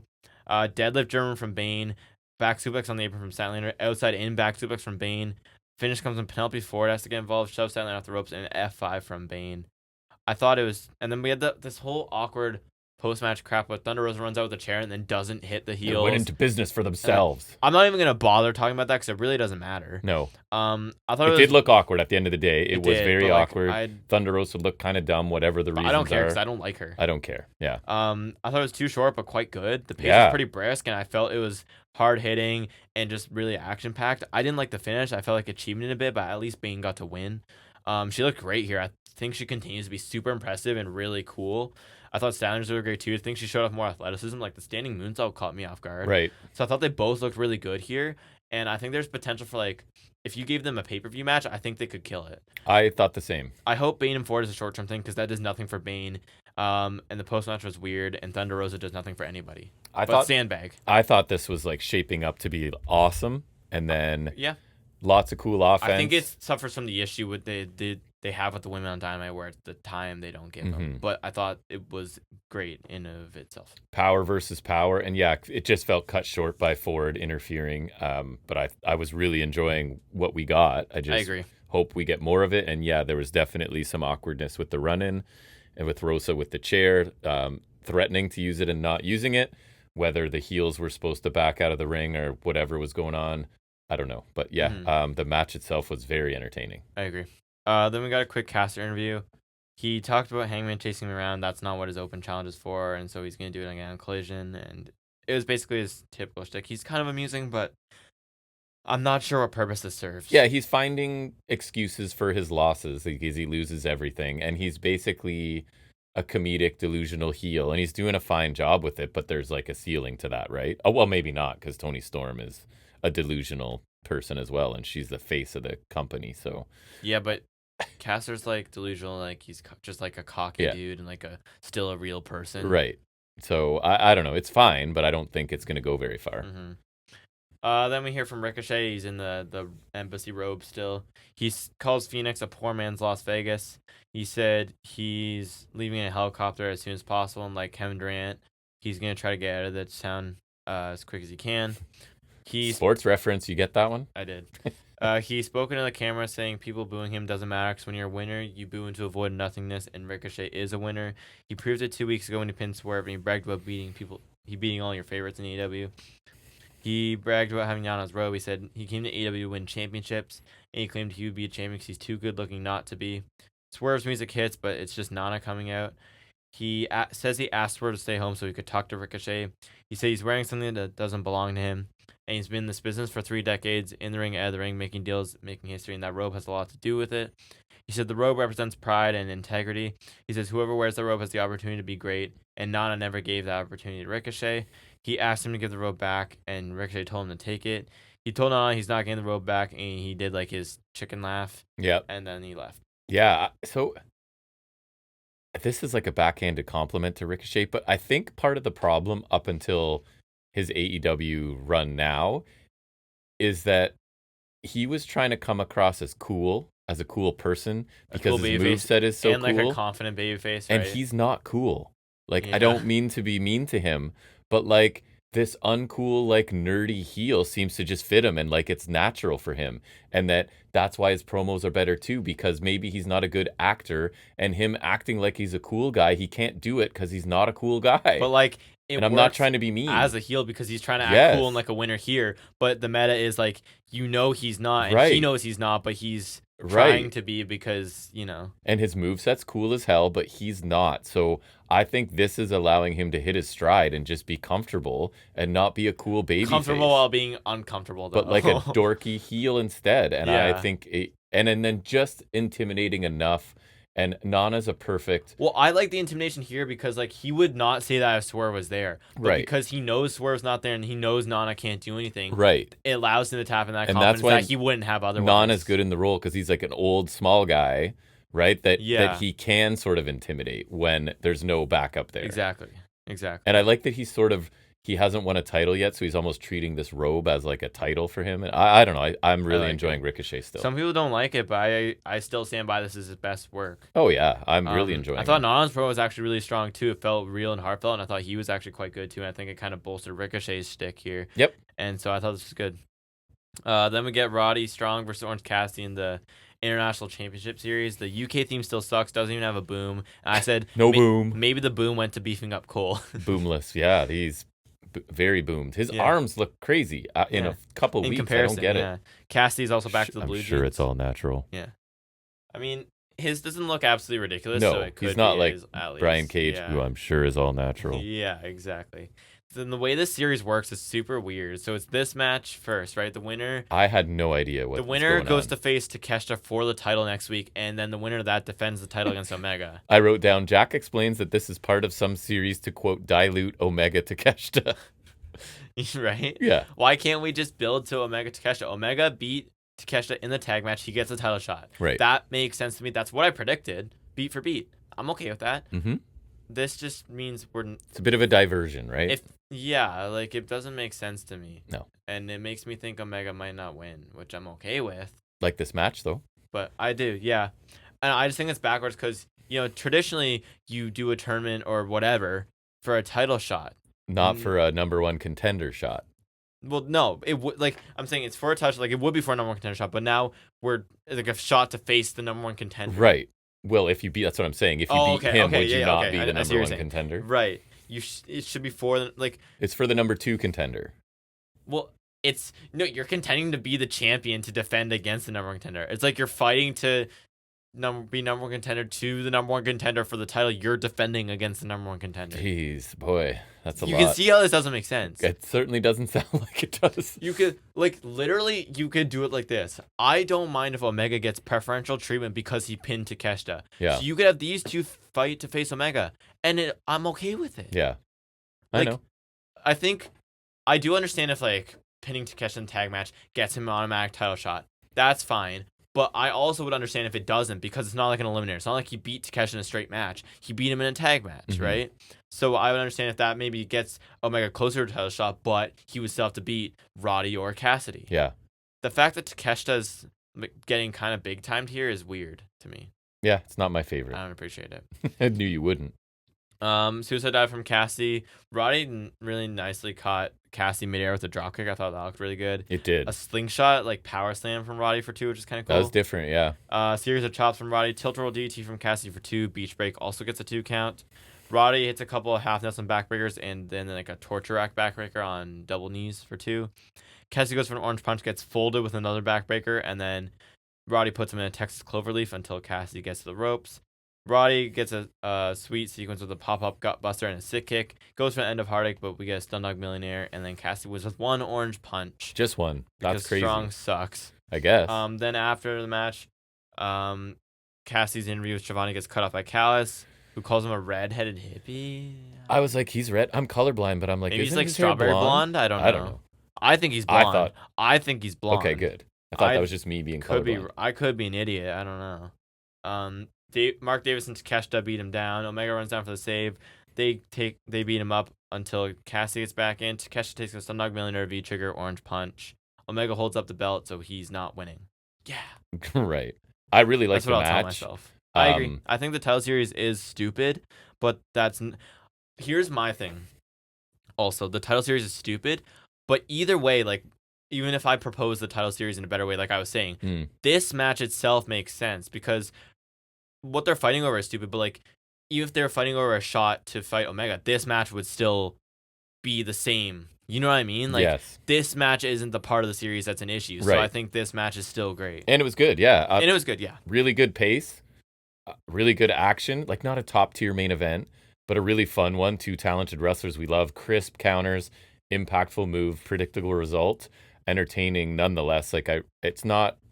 Again, Raw's sort of got the market cornered on high-profile main events that kind of makes sense right now, but that's about all they had this week, to be honest. Nitpicking, I would have preferred Davis alone to take out Cassidy after, because Cassidy's weakened and just had a match. I wanted Takeshita to be standing there watching because he's above Davis and should be presented as such. I didn't like that it was kind of like the two of them were equally doing it. You know that's just me being really picky. Yeah, that's fair. Because Davis is a hoss and should be able to beat down the tiny Cassidy who just had a match, and Takeshita can stand there looking cool, right? But again, that's kind of being picky. But yeah, I really liked the match. Yeah, I thought it was good. These two work great together. They had a great match last year, and this one matched up to it as much as you could on TV. I thought it was really good. It helps Cassie's kind of a cheat code to a good TV match. He's got an entertaining moveset to get the fast pace going and to get some cool stuff in, but he's also great at taking a beating to make the other person look good, which of course is made better by someone like Roddy. I love Roddy. Has a great moveset. But I thought it was good. This show overall, I quite liked it. The opening segment was amazing. Obviously, that's like bumping up the average of the show quite a bit for me. I also liked segment-wise. I liked Ricochet's in-ring segment. I liked the women's match, even though it was kind of cut short. I thought we were on our way to an awesome segment I only really didn't like was probably Storm. Right. And I guess kind of Death Riders, but Death Riders is kind of middle of the road, if I'm being honest. And there was a bunch of Death Riders. I liked the main event action-wise. Maybe it's not like a full-on huge main event, right? But I'm trying to think. And I liked the Ops thing was useful. It was a pretty quick match and everything, right? It feels like a B+ to me. That's exactly what I was thinking as well. And that's a credit to the opening segment because there were no banger matches necessarily here. I'd say the main event was kind of a banger. So yeah, I went with a B+ as well. I really enjoyed it. Yeah, for sure. All right. So now we'll take a break from the analysis, hit some trivia.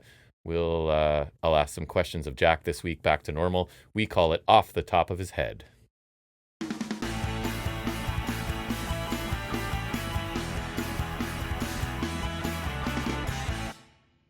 All right, in honor of Elimination Chamber coming up, we're going to break this into 2 weeks because there were so many of the matches. But I thought it's seeing if you could do every chamber winner.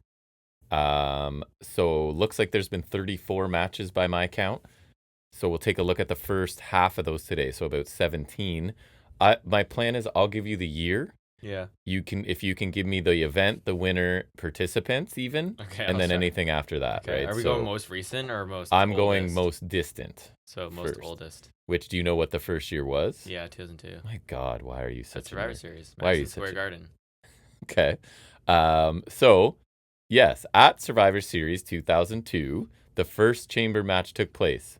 So who won it? Shawn Michaels won the World Heavyweight title. Triple H was there. Booker T was there. Jericho was there. RVD was there. Kane was there.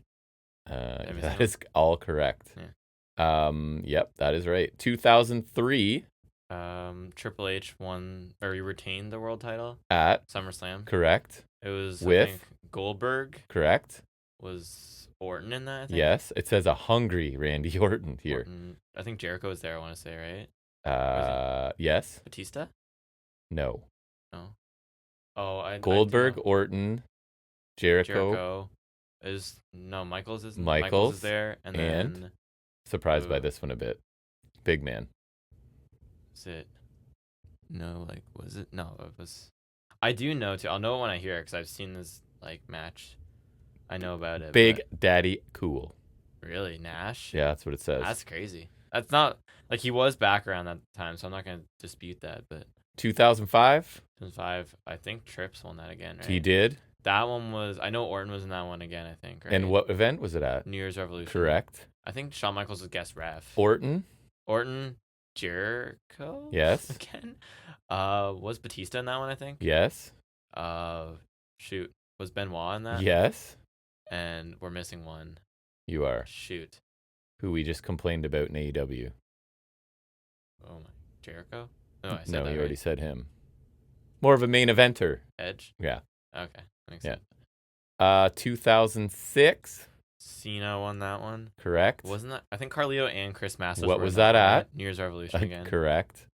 Carlito and Chris Masters were in that one, were they not? Carlito was in that. Chris Masters was in that. Yeah. Shawn Michaels? Correct. Christian? No. Jericho? A big man. Oof. Who you Big mentioned man. already about sleeves. I don't know if that was on air or not. About sleeves. You talked about him having 2 sleeves. Did Only I? once. What? What did I don't remember. Kane. Things I said. Oh, Kane. Oh, yeah. And then Okay. the guy that I will this is my hint I always give you on this show. I argue for a few years. He has a few years where he's the best wrestler ever. Triple H? No. Uh, Kirk Angel. Oh, Kurt Angle. Okay. Yeah. Makes sense. 2006. I thought that was 2006. There's another one. Oh, the Extreme one? Yes, could ECW be. December Dismember? It says infamous and disastrous. Yeah. So talk about it. Lashley Correct. beat, for the ECW title, he beat Big Show, Test. I'm going to have to trust you because they don't actually have it listed here. Okay, Big Show, Test, Hardcore Holly, RVD, CM Punk. They only mentioned RVD in that one. Yeah, because I remember Heyman wanted Punk to win. 2008. No, 2007. Okay, 2008. One of them Taker won. That is the one I'm looking at right now. No Way Out, right? Yes. Taker beat, I think it was MVP was there. Correct. Big Daddy V. Yeah, that was making me laugh as I just saw it here. Yes. Viscera, right? Obviously, the same guy. Yeah. Mr. Kennedy was in that one, I think, right? No. No? Batista? Yes. I'm pretty sure. Wow, shoot. another big man who's worse than Big Daddy V. Khali? Correct. Yeah. And did you say Undertaker yet? He's in there. He's in there, yeah. And then one where his he won it. son is in NXT and as of recently. Finley? Yeah. Oh, yeah. Right. Okay, yeah. Yeah. I do remember being that. Okay. So 2008, the second one. Yeah, there's another one. I think it would have been was it Edge when was winning? It? Or was WWE title? Was it same night? Was it Triple H? It was Triple H. Would have been number one contenders then too, because I don't think he was champion at that point. I think it was Orton. Who would he beat? I think Jeff Hardy. He did gain a championship match at Mania. Yeah, Jeff Hardy, I think. Yes. Rey Mysterio? No. Edge? No. Shoot. Someone you mentioned compared him to Briggs tonight. JBL. Correct. Another one that came up in the Samoan trivia thing you were hitting me with. Umaga. Correct. Nice. And I don't know if you mentioned Jericho. No, I did not, but Jericho's in a lot of them, I guess. 2009. 09? Okay. So, who won the WWE title? Was that Triple H? Yes. Won one? Yeah, okay. So, I know Edge was in that one. And what event? No Way Out. Correct. Because that was like their pseudo chamber pay-per-view before. Yeah. They'll do Chamber in 2010. Okay, so Edge. it was Triple H, Edge. I want to say Jeff was probably in there Yes. again. Rey Mysterio? No. Sean? All 3 big guys left. Kane? No. Taker? Yes. Big Show? Yes. Surprisingly, this guy was in it. Ooh, big. Khali again? So not like that big, but Mark Henry? No. Big, like... He got a little push for a while and then was just gone. Snitsky? Was never a champion. No, not Snitsky. Matt Morgan? Kozlov. Oh, okay. All right, that's interesting.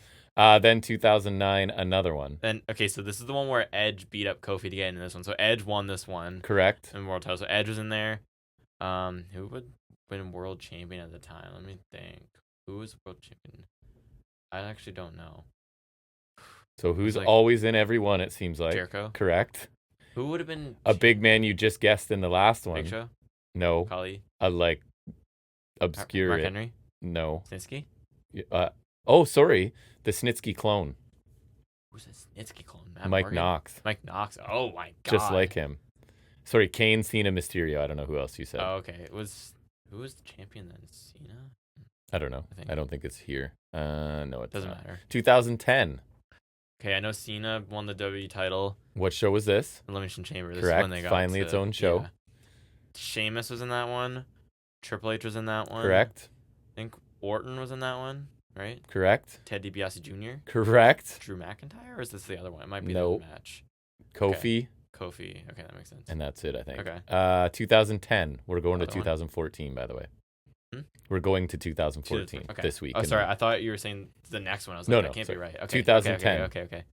Same Okay. pay-per-view. Oof. I should know, but I don't. Was this? Short-haired version of him won it. What? Short hair version of Cena? No. What?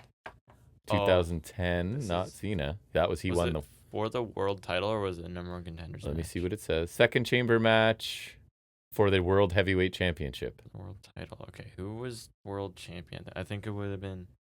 Oh, yeah. Jericho won. Okay, good. Who was in it? Taker. Yes. Because I think that's the one where he got like burned by his pyro. Nice. Oof. Mysterio. Yes.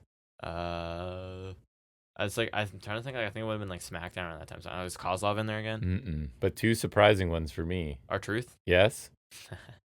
Like Miz. No. Kofi. Think John Morrison. Yes. Okay. And Mysterio. Okay.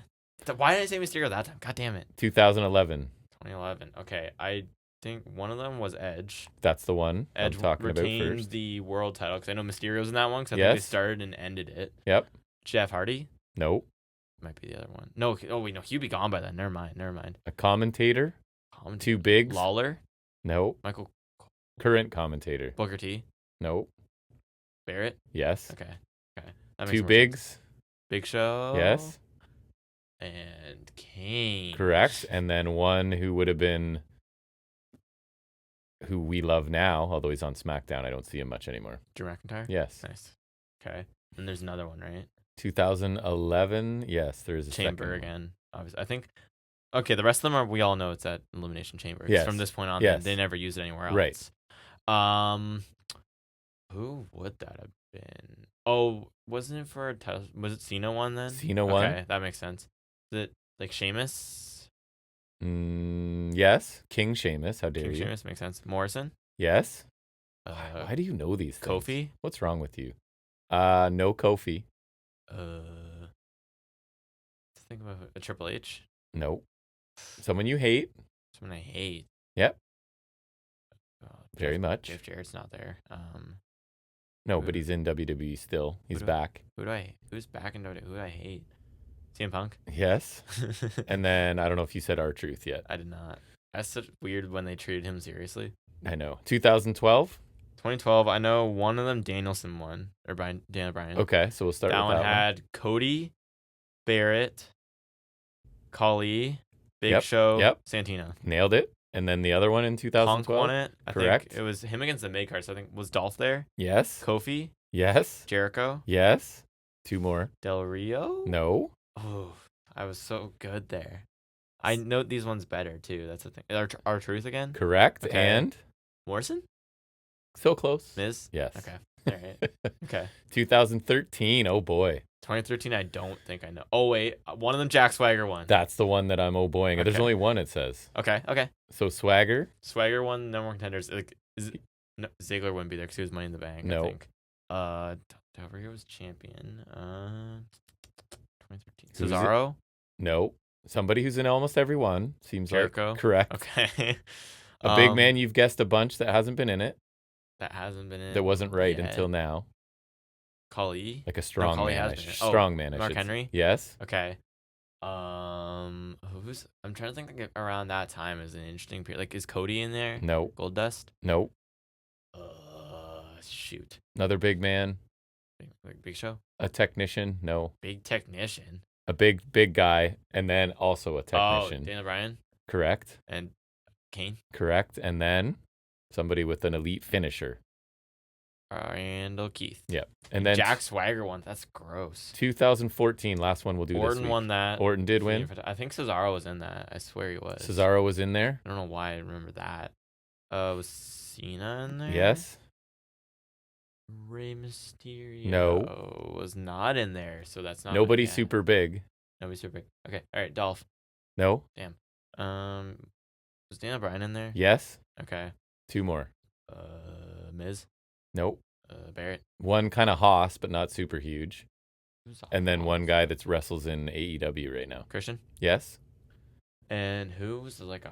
I mean, I'm gonna assume He's Christian's still going not in the hoss. WWE. We kind of like the run he's on right Sheamus? now. Yeah. Okay, nice. Very well done. You know a lot about Elimination Chamber. That's Those crazy. ones are harder because like they're so in. It's not like Rumble where it's like a major thing, but in the terms of in the grand scheme of the road to Mania, it's so they can be so arbitrary. 'Cause it's either like a token title defense or it's like a number one contenders thing, but like it's never. I don't know. You know what I mean? They're random sometimes. So we'll go back to 2015 to current next week. Good job on that. You killed it. Let's get into the next segment, get this wrapped up. We will talk about the rest of what we watched this week in wrestling. It's Highspots and Restholds.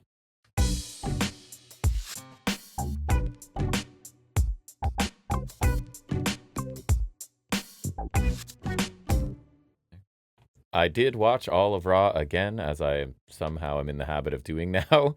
And I feel like eventually they're gonna wear you out. Really bland, I thought, this week. So I'm gonna go quickly through it. I think you started at a really good point, and then now I did, and now it's kind of. I think also with Netflix, it's gonna get so over the top, like with the ads and like all the sports entertainment. There was a good couple months where I was pretty into it, and now it's like there's still stuff I like, but it seems to be fewer and farther between. They're gonna wear you out eventually. I can see it happening. So reminder: last week, Logan Paul beat Mysterio in the main event to qualify for the Chamber.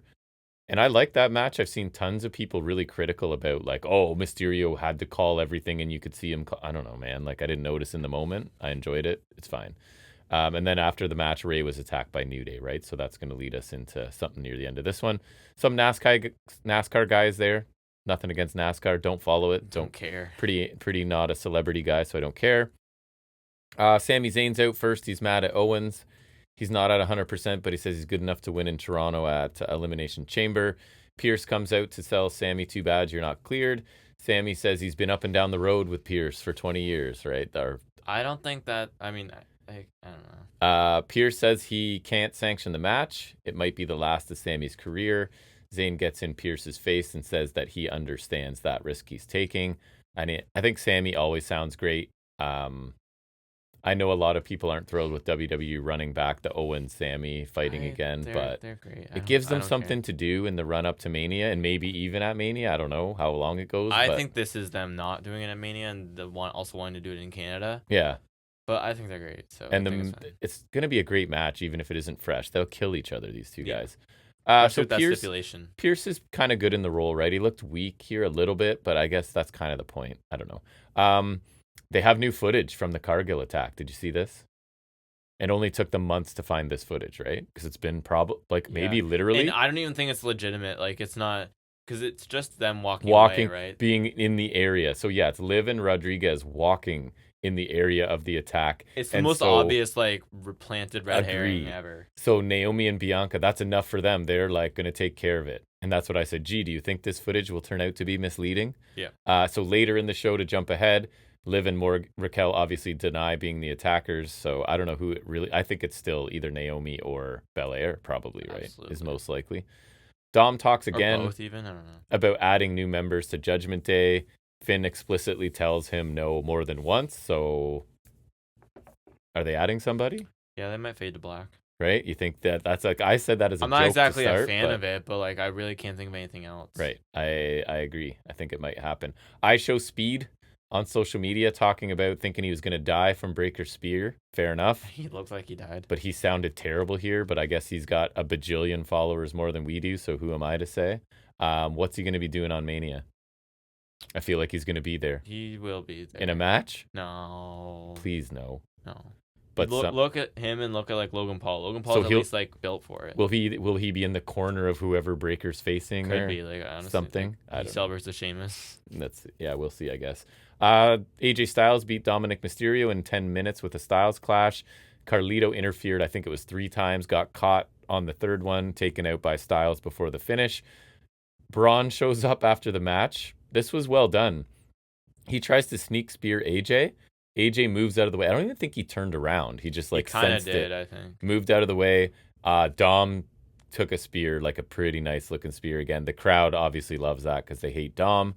And then, like we said, Braun whipped his T-shirt at AJ, and AJ just calmly caught it without like breaking. Caught it like almost as if he didn't he wasn't even looking at it, didn't even see it coming. Just was staring at Braun, used his peripherals, caught the T-shirt. So obviously this is momentum builder for AJ returning. Anytime you want to get a babyface over, have them beat Dom, right? Yeah. So the crowd loves that. AJ at Mania, you're saying maybe Balor? Is the plan? That seems like it. I mean, I'm okay with that. Yeah, that could be fun. Dakota Kai beat Ivy Nile in about 7 minutes to become #1 contender for the IC. It was the go to kick for the win. Lyra's watching from ringside. Solid. I thought Kai would win, although it does create like a face-face dynamic, right? With Lyra and Dakota. Yeah, it does. I think Dakota Kai was a face at this point. Damage control happened, right? And in a segment just before this, Ivy Nile was speaking for the Creeds, I guess, because Gable's gone wherever he's gone. So they're letting Nile talk, which isn't a great idea. She didn't sound terrible, so maybe she's getting better. Waller, in theory, teased some tension in an interview with McAfee. They go out of their way to insult Sheamus. One of the lines was, he gets a sunburn every time he opens the fridge. That was kind of funny. But I don't know where this direction is going. I don't know why. I don't remember why they would have an issue with Sheamus, or this is just out of the blue. I don't know. But anyways, the dissension between them is kind of interesting, so I guess we'll see where it goes. Gunther enters through the crowd and insults them and Jey Uso. Basically, Jey can't lace his boots. He'll outclass Uso at Mania. Gunther then tries to intimidate McAfee, but McAfee actually says he hopes Uso beats Gunther for the title. Gunther starts to take off his jacket like he's going to beat on McAfee, which we'd all love to see, I think. But Jey Uso runs down to make the save. Officials have to separate them, and it ends with Jey Uso's theme playing. And I know a lot of people really like this story, and to be honest, it's not like the story doesn't make sense given their characters. It's just I can't stand it, right? Like, because it's Jey. Outside of Gunther's promos, which are great, I can't get behind Jey Uso at any level, and I know Gunther's losing, and I'm going to hate it, but I'm in the minority, right? And I know, yes, a lot of vocal internet people are complaining about Jey Uso, but that's not the vast majority of wrestling fans. The vast majority of wrestling fans are not the people on, like, chatting online and stuff. I don't think a lot of those people watching those shows are not engaging in wrestling in any other way. At least it is more vocal than with like what I was saying with Tony Storm. Yeah, but still, there's the vast majority are pro. I think so too, right? And I'm not, but anyways. Penta beat Pete Dunne again. I thought another good 9-minute match. It seems to be Penta's stuff, right? Destroyer, arm snap thing, Penta driver for the win. Kaiser tried to help Dunne. Dunne didn't want the help. It kind of cost him the match because he's arguing with Kaiser. That allowed Penta to kick Dunne into Kaiser, knocking Kaiser off the apron, leading to the finish. After the match, Kaiser attacks Penta from behind. Dunne gets pulled out of the ring. Kaiser and Dunne eventually start fighting each other until Penta dives onto both of them. So I guess, is Penta moving on from these two, and then they spin off to deal with each other? Maybe. Like, they're both heels, so it seems kind of weird. But Penta needs to, I think, build something substantial going into Mania, right? Yeah, it's not enough to just beat mid-carders in 10 minutes. He needs to start a program that's going to culminate with him probably winning at Mania. I don't know what it'll be. I don't either. Because he's a babyface, right? So it could be. I guess. I don't know. We'll see. Roxanne Perez beat Raquel Rodriguez in 8 minutes with the Pop Rocks to advance to Elimination Chamber. Again, it's two heels, so it's a bit awkward because Perez, it's hard to sell her as a heel against a monster heel, right? And I thought the match was pretty good. The size difference is crazy between these two because Perez is very, very small, right? Rodriguez did look like a monster for a lot of this. Belair and Naomi show up at ringside because they're now convinced, obviously, that footage You saw the footage. Rock solid proof that they did it. So they attack Liv, throw her into the barricade before the finish. I think Perez, she is being booked strongly, right? Like, she's the record holder for Rumble now. She's beating Perez pretty clean in a match like this. She already is in Elimination Chamber, so good for her. They did have a plan, and they do seem to have a plan. It's going well.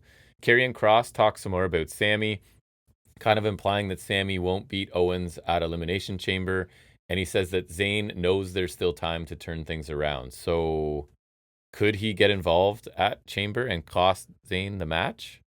Maybe. Like, who do you think wins between?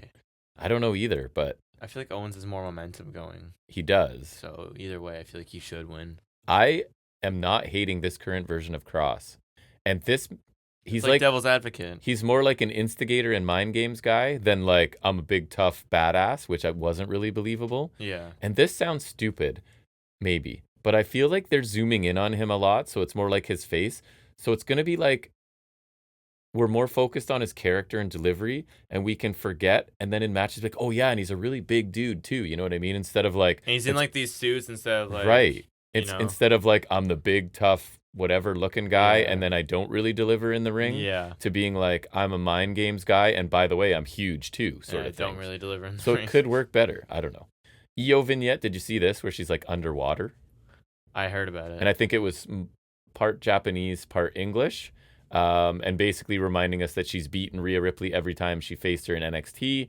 She wants her title back. I liked it just from the perspective of it was really different from everything else, so kind of cool. New Day. They run down Rey Mysterio.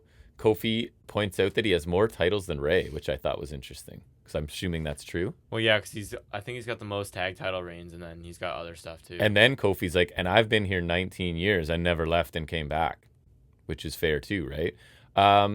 Basically they're saying because Rey kicked him out of the locker room, that's why they took him out with a steel chair to his ankle. So obviously not a proportionate response, but they're heels. At least it's valid. Right. So then LWO come out.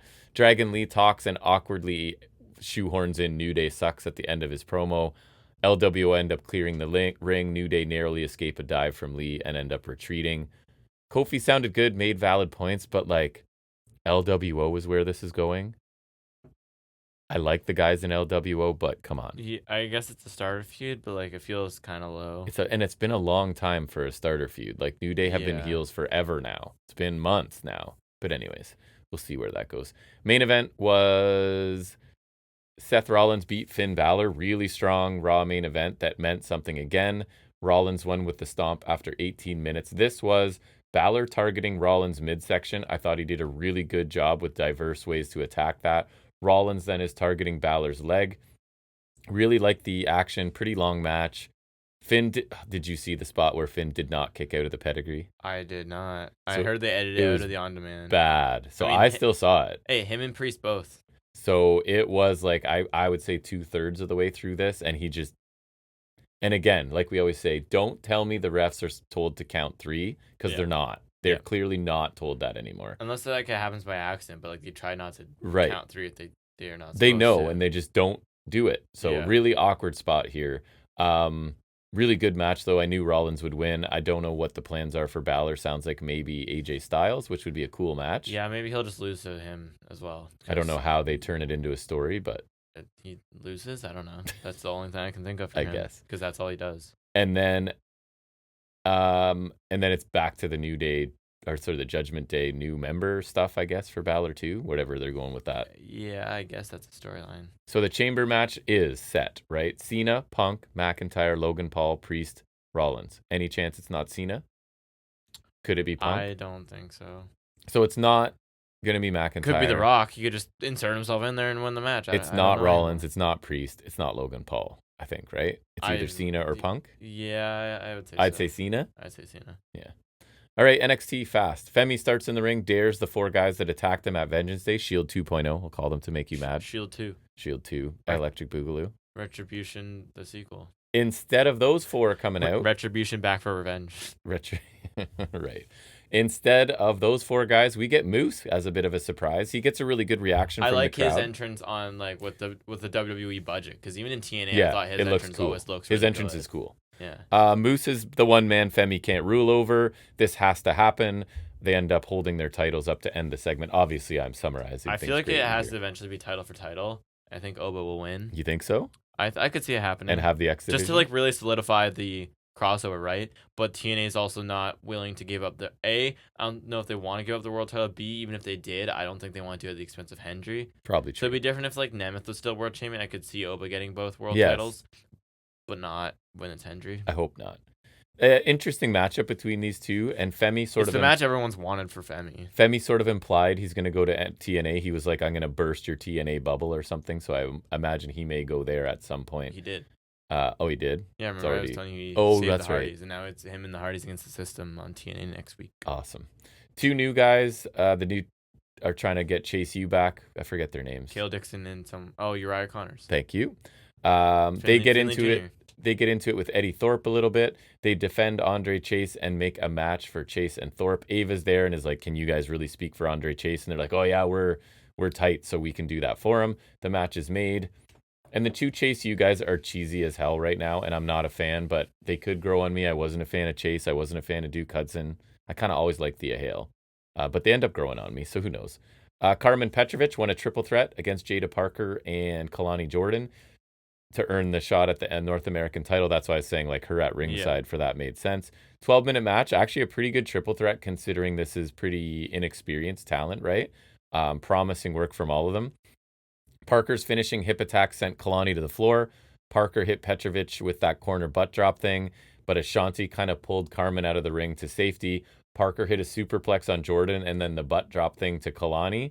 And then you know how Parker does the high stepping taunt kind of away from the person she just hit. Yeah. So Ashanti puts Petrovic back in the ring, catches her with a jackknife, catches Kalani with a jackknife before Parker could turn around. So I kind of like the finish. And then it allows, obviously, you end up with Kalani Jordan and Jada Parker fighting after the match. So I think it was well executed, and I put it makes sense. But then I start thinking, we get a challenger, but it's creating a babyface match, correct? So it'll be like a blow-off TV match. And then you have Kalani and Parker continue their program, but it's almost heel now because Kalani's. So I was like, this really makes sense, and I think they executed it well and furthered several things. But the dynamics are weird, right? Not that that's a deal breaker, but we'll see. It's more of a deal breaker when it's heel. I feel like because that's like who do you cheer need for? Someone to cheer. Yeah. Fatal Influence attacked Petrovic after the match. I think just because Henley's pissed off about losing the North American title, so she's like, you shouldn't be contender. Jane hits Ashanti with a chair. Becker comes out. Julia's close to follow. Fatal Attraction, though, still have numbers, so they beat down those two until Jordan Grace runs down and clears the ring. So the 6 of them should fight tonight, Grace says, which will happen. I thought this was a quick way to like, hey, Jordan Grace is on the level of Becker.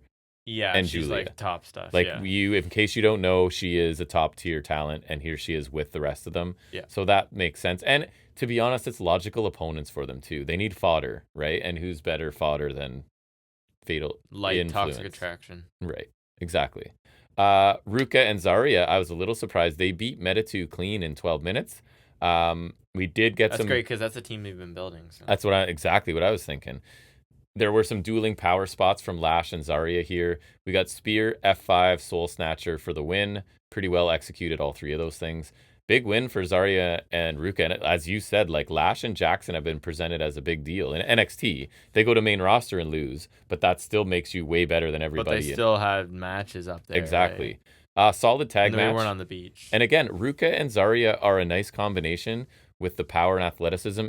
I won't rant about it again. It's just way too early for Zarya to be doing this. Yeah. But it's not terrible. You know what I mean?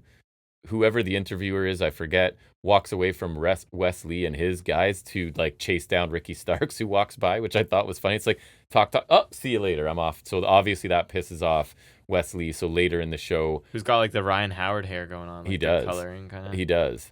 Starks is talking to Ava about how crazy NXT is when Ethan Page interrupts. So then Wesley, Javon Evans interrupt too, leads to a tag match being made by Ava. Starks does his contract signing. He's happy to be in NXT. He's the man in NXT. Ethan Page interrupts and says that Starks is basically following Page's playbook and that you probably have a guaranteed title match in your contract, right? And that's smart. You're doing what I did, sort of thing. Starks calls Page like, I can see your insecurity, which I don't know, man. We need to do that again. Right. And says that he's here to sign his contract and Page should be celebrating his win over Javon Evans. Evans comes out, attacks Page. They fight to the back. Wesley comes out. He wants to show Starks the ropes. Starks agrees to a match, but calls it a one and done. Like, it's kind of like disrespectful to Lee. Like, I'll face you and I'll beat you and then I'm moving on kind of thing, right? Lee tries to attack, but gets taken out. And Starks / Saints, because we see only when he signs the contract, right? They don't use his name at all. Only when he signs the contract do we see on the contract it's Ricky Saints. Starks was fine here, but he gets taken out. Sorry. He's fine, but he didn't come across like a megastar to me here. I don't really care, but I thought his wardrobe sucked. He's wearing like frumpy red or orange pants and then just a black. He used to have like rock style, like really flashy shirts. This was kind of just a black, more like subdued one. I thought the pants were terrible. But I thought Ethan Page outshined him presence-wise and sheer size-wise because Starks is pretty small. That's good for Page, I guess. I found this underwhelming. I'm sure the internet went crazy and thought Ricky Starks is amazing here. I didn't. Yeah. So I'm going to be at odds with people maybe. I want to love Ricky Starks, Saints, but I didn't think this did a lot for him. A little bit later, Starks walks by a bunch of people who have presumably been taken out by that new faction, and Starks is like, oh, NXT's a crazy place. And then even later, Page and Lee interrupt Ava again. She makes it a tag match, so it's now Evans and Starks taking on Lee and Page. Thoughts on the name change? It's like they might as well just keep his name at that point. Didn't change Page, didn't change Jade Cargill. Dragunov. Kinda didn't change Penta. Penta's basically the same. Why? Dragunov you didn't change. Why Starks? I don't know. Is it saying you're a big enough star that we can change it and it won't matter, or you're not that big a star, so we're going to change it before anyone knows who you are? Ethan Page isn't his real name. So... Right. So that would be a similar scenario, because I don't think Ricky Starks' name is Ricky Starks, but he owns the Ricky Starks. Richard Starks. Oh, it is, eh? That's why. Okay. Because I don't think they can own his real name. Right. Like, so for Page, I don't know what the deal is. Like, because it feels weird. But Jade Cargill... That's her name. Jade Cargill. So that's the one that's weird then, because that's her real name. They kept it. Maybe because they feel like she's big enough, to be known. Because I don't know, like Cena and Lesnar use their names. So I'm not saying Starks is on that level, but like no, just to compare, or Kurt Angle, obviously. Yeah. So I don't know. I think it's weird. Me too. Tavion Heights and Miles Bourne interrupt Fraxium to be like, we don't want to face you, because they're kind of like, oh, here's another team that wants to just have it. And they're like, nope, we want a better team, and that's the Hardys. Okay, thanks. And it's Miles Bourne did a bunch of talking here, which I'm glad they're letting him talk. And like, does he sound amazing? No, but when you know what you know, like, good for him, man. Yep. And anyone that wants to make fun of him, screw you. Like, you're... Including creative. Right? Yeah, exactly. Spears beats Stacks in about 4 minutes with the C4. Clean win for Spears. Despite his heel crew being at ringside, I thought was odd. They didn't get involved at all. I feel like maybe there's a story coming where Stacks is ineffective leader of the family in Tony's absence, because that seems to be like, Tony's not around, so I got to step up, and he like gets killed by a mid-carder in 4 minutes.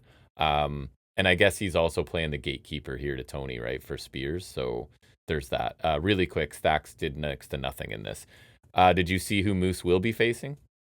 Lexis King. They interact backstage. Naturally. King gets Moose to put his X Division title on the line next week in Cincinnati, and I'm sure Moose I feel like that's fair game since the tag titles have been on TNA lately. Yeah.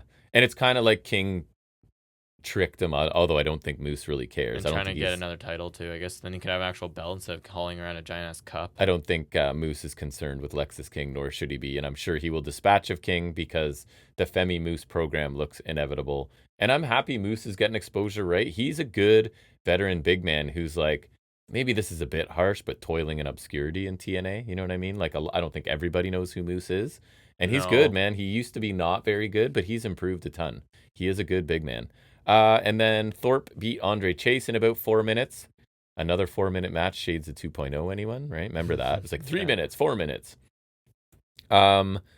Basically, Chase went to deliver his Chase U stomps and just couldn't follow through because it's too much of a reminding him of Chase U, I guess. Or like maybe he doesn't have the right to do it anymore since the university doesn't exist. So kick, German suplex, a really weak impaler from Eddie Thorpe for the win.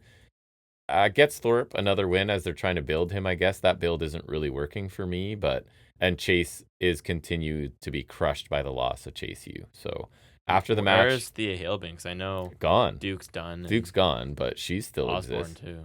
Oh yeah, that's right. Trick appears after the match on the video screen. He says it ain't over till he says it is, and he's gonna bring Thorpe down with him. He looked like he was trying to look Undertaker or something. Like he looked. I know, it's dark. Like he's dark now. It's like dark Trick, I think. Which is weird, but okay. And so again, it feels like Trick and Femi are the program for Stand and Deliver, but he's got to deal with Thorpe again first, I guess. Gotta stall. Get that win back. Really gotta stall for time. Right. And I don't know what they're doing with Chase, but I guess we'll see. So main event was Grace, Vaquer, and Julia obviously defeating Fatal Influence in about 13 minutes. Nyx took a back fist and a Grace driver for the finish. Fine tag match, successful again, presenting Grace Does as she not have the same finisher as Penta? Yeah, basically. And so again, this is, hey, Jordan, Grace is on the level of these other two champions in our company, which she is.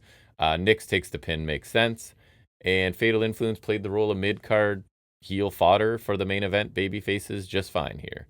And then the show ends with a backstage scene showing the 4 mystery men leaving the building, and they've destroyed a room, written "No one is safe" in graffiti, and taken out poor Robert Stone. Yeah, like you're graffitiing everything, like, and you're trying to make them like the Shield and not Retribution. Like, I know that's where it's like the needle is moving between those two ends of the spectrum. They could not be more polar opposites than just like success and like everything. So you gotta hope it lands somewhere on the Shield side. You're not getting to the Shield all the way, obviously. You're not, and so far I think you're leaning the other way more so because like it's also the masks too. Because Shield didn't actually wear masks; they wore like those entrance masks, like maybe a couple times. But like, and then once you knew who they were, it was like, you know who we are. What's the point? They didn't even wear Shield masks like at the beginning. Like this was like in 2014, they did it for a couple entrances. Like, they were well known before then. They're not known for wearing masks. I know. So like that's already Retribution. Yes. And like just the way they're going about things is Retribution. Honestly, dude.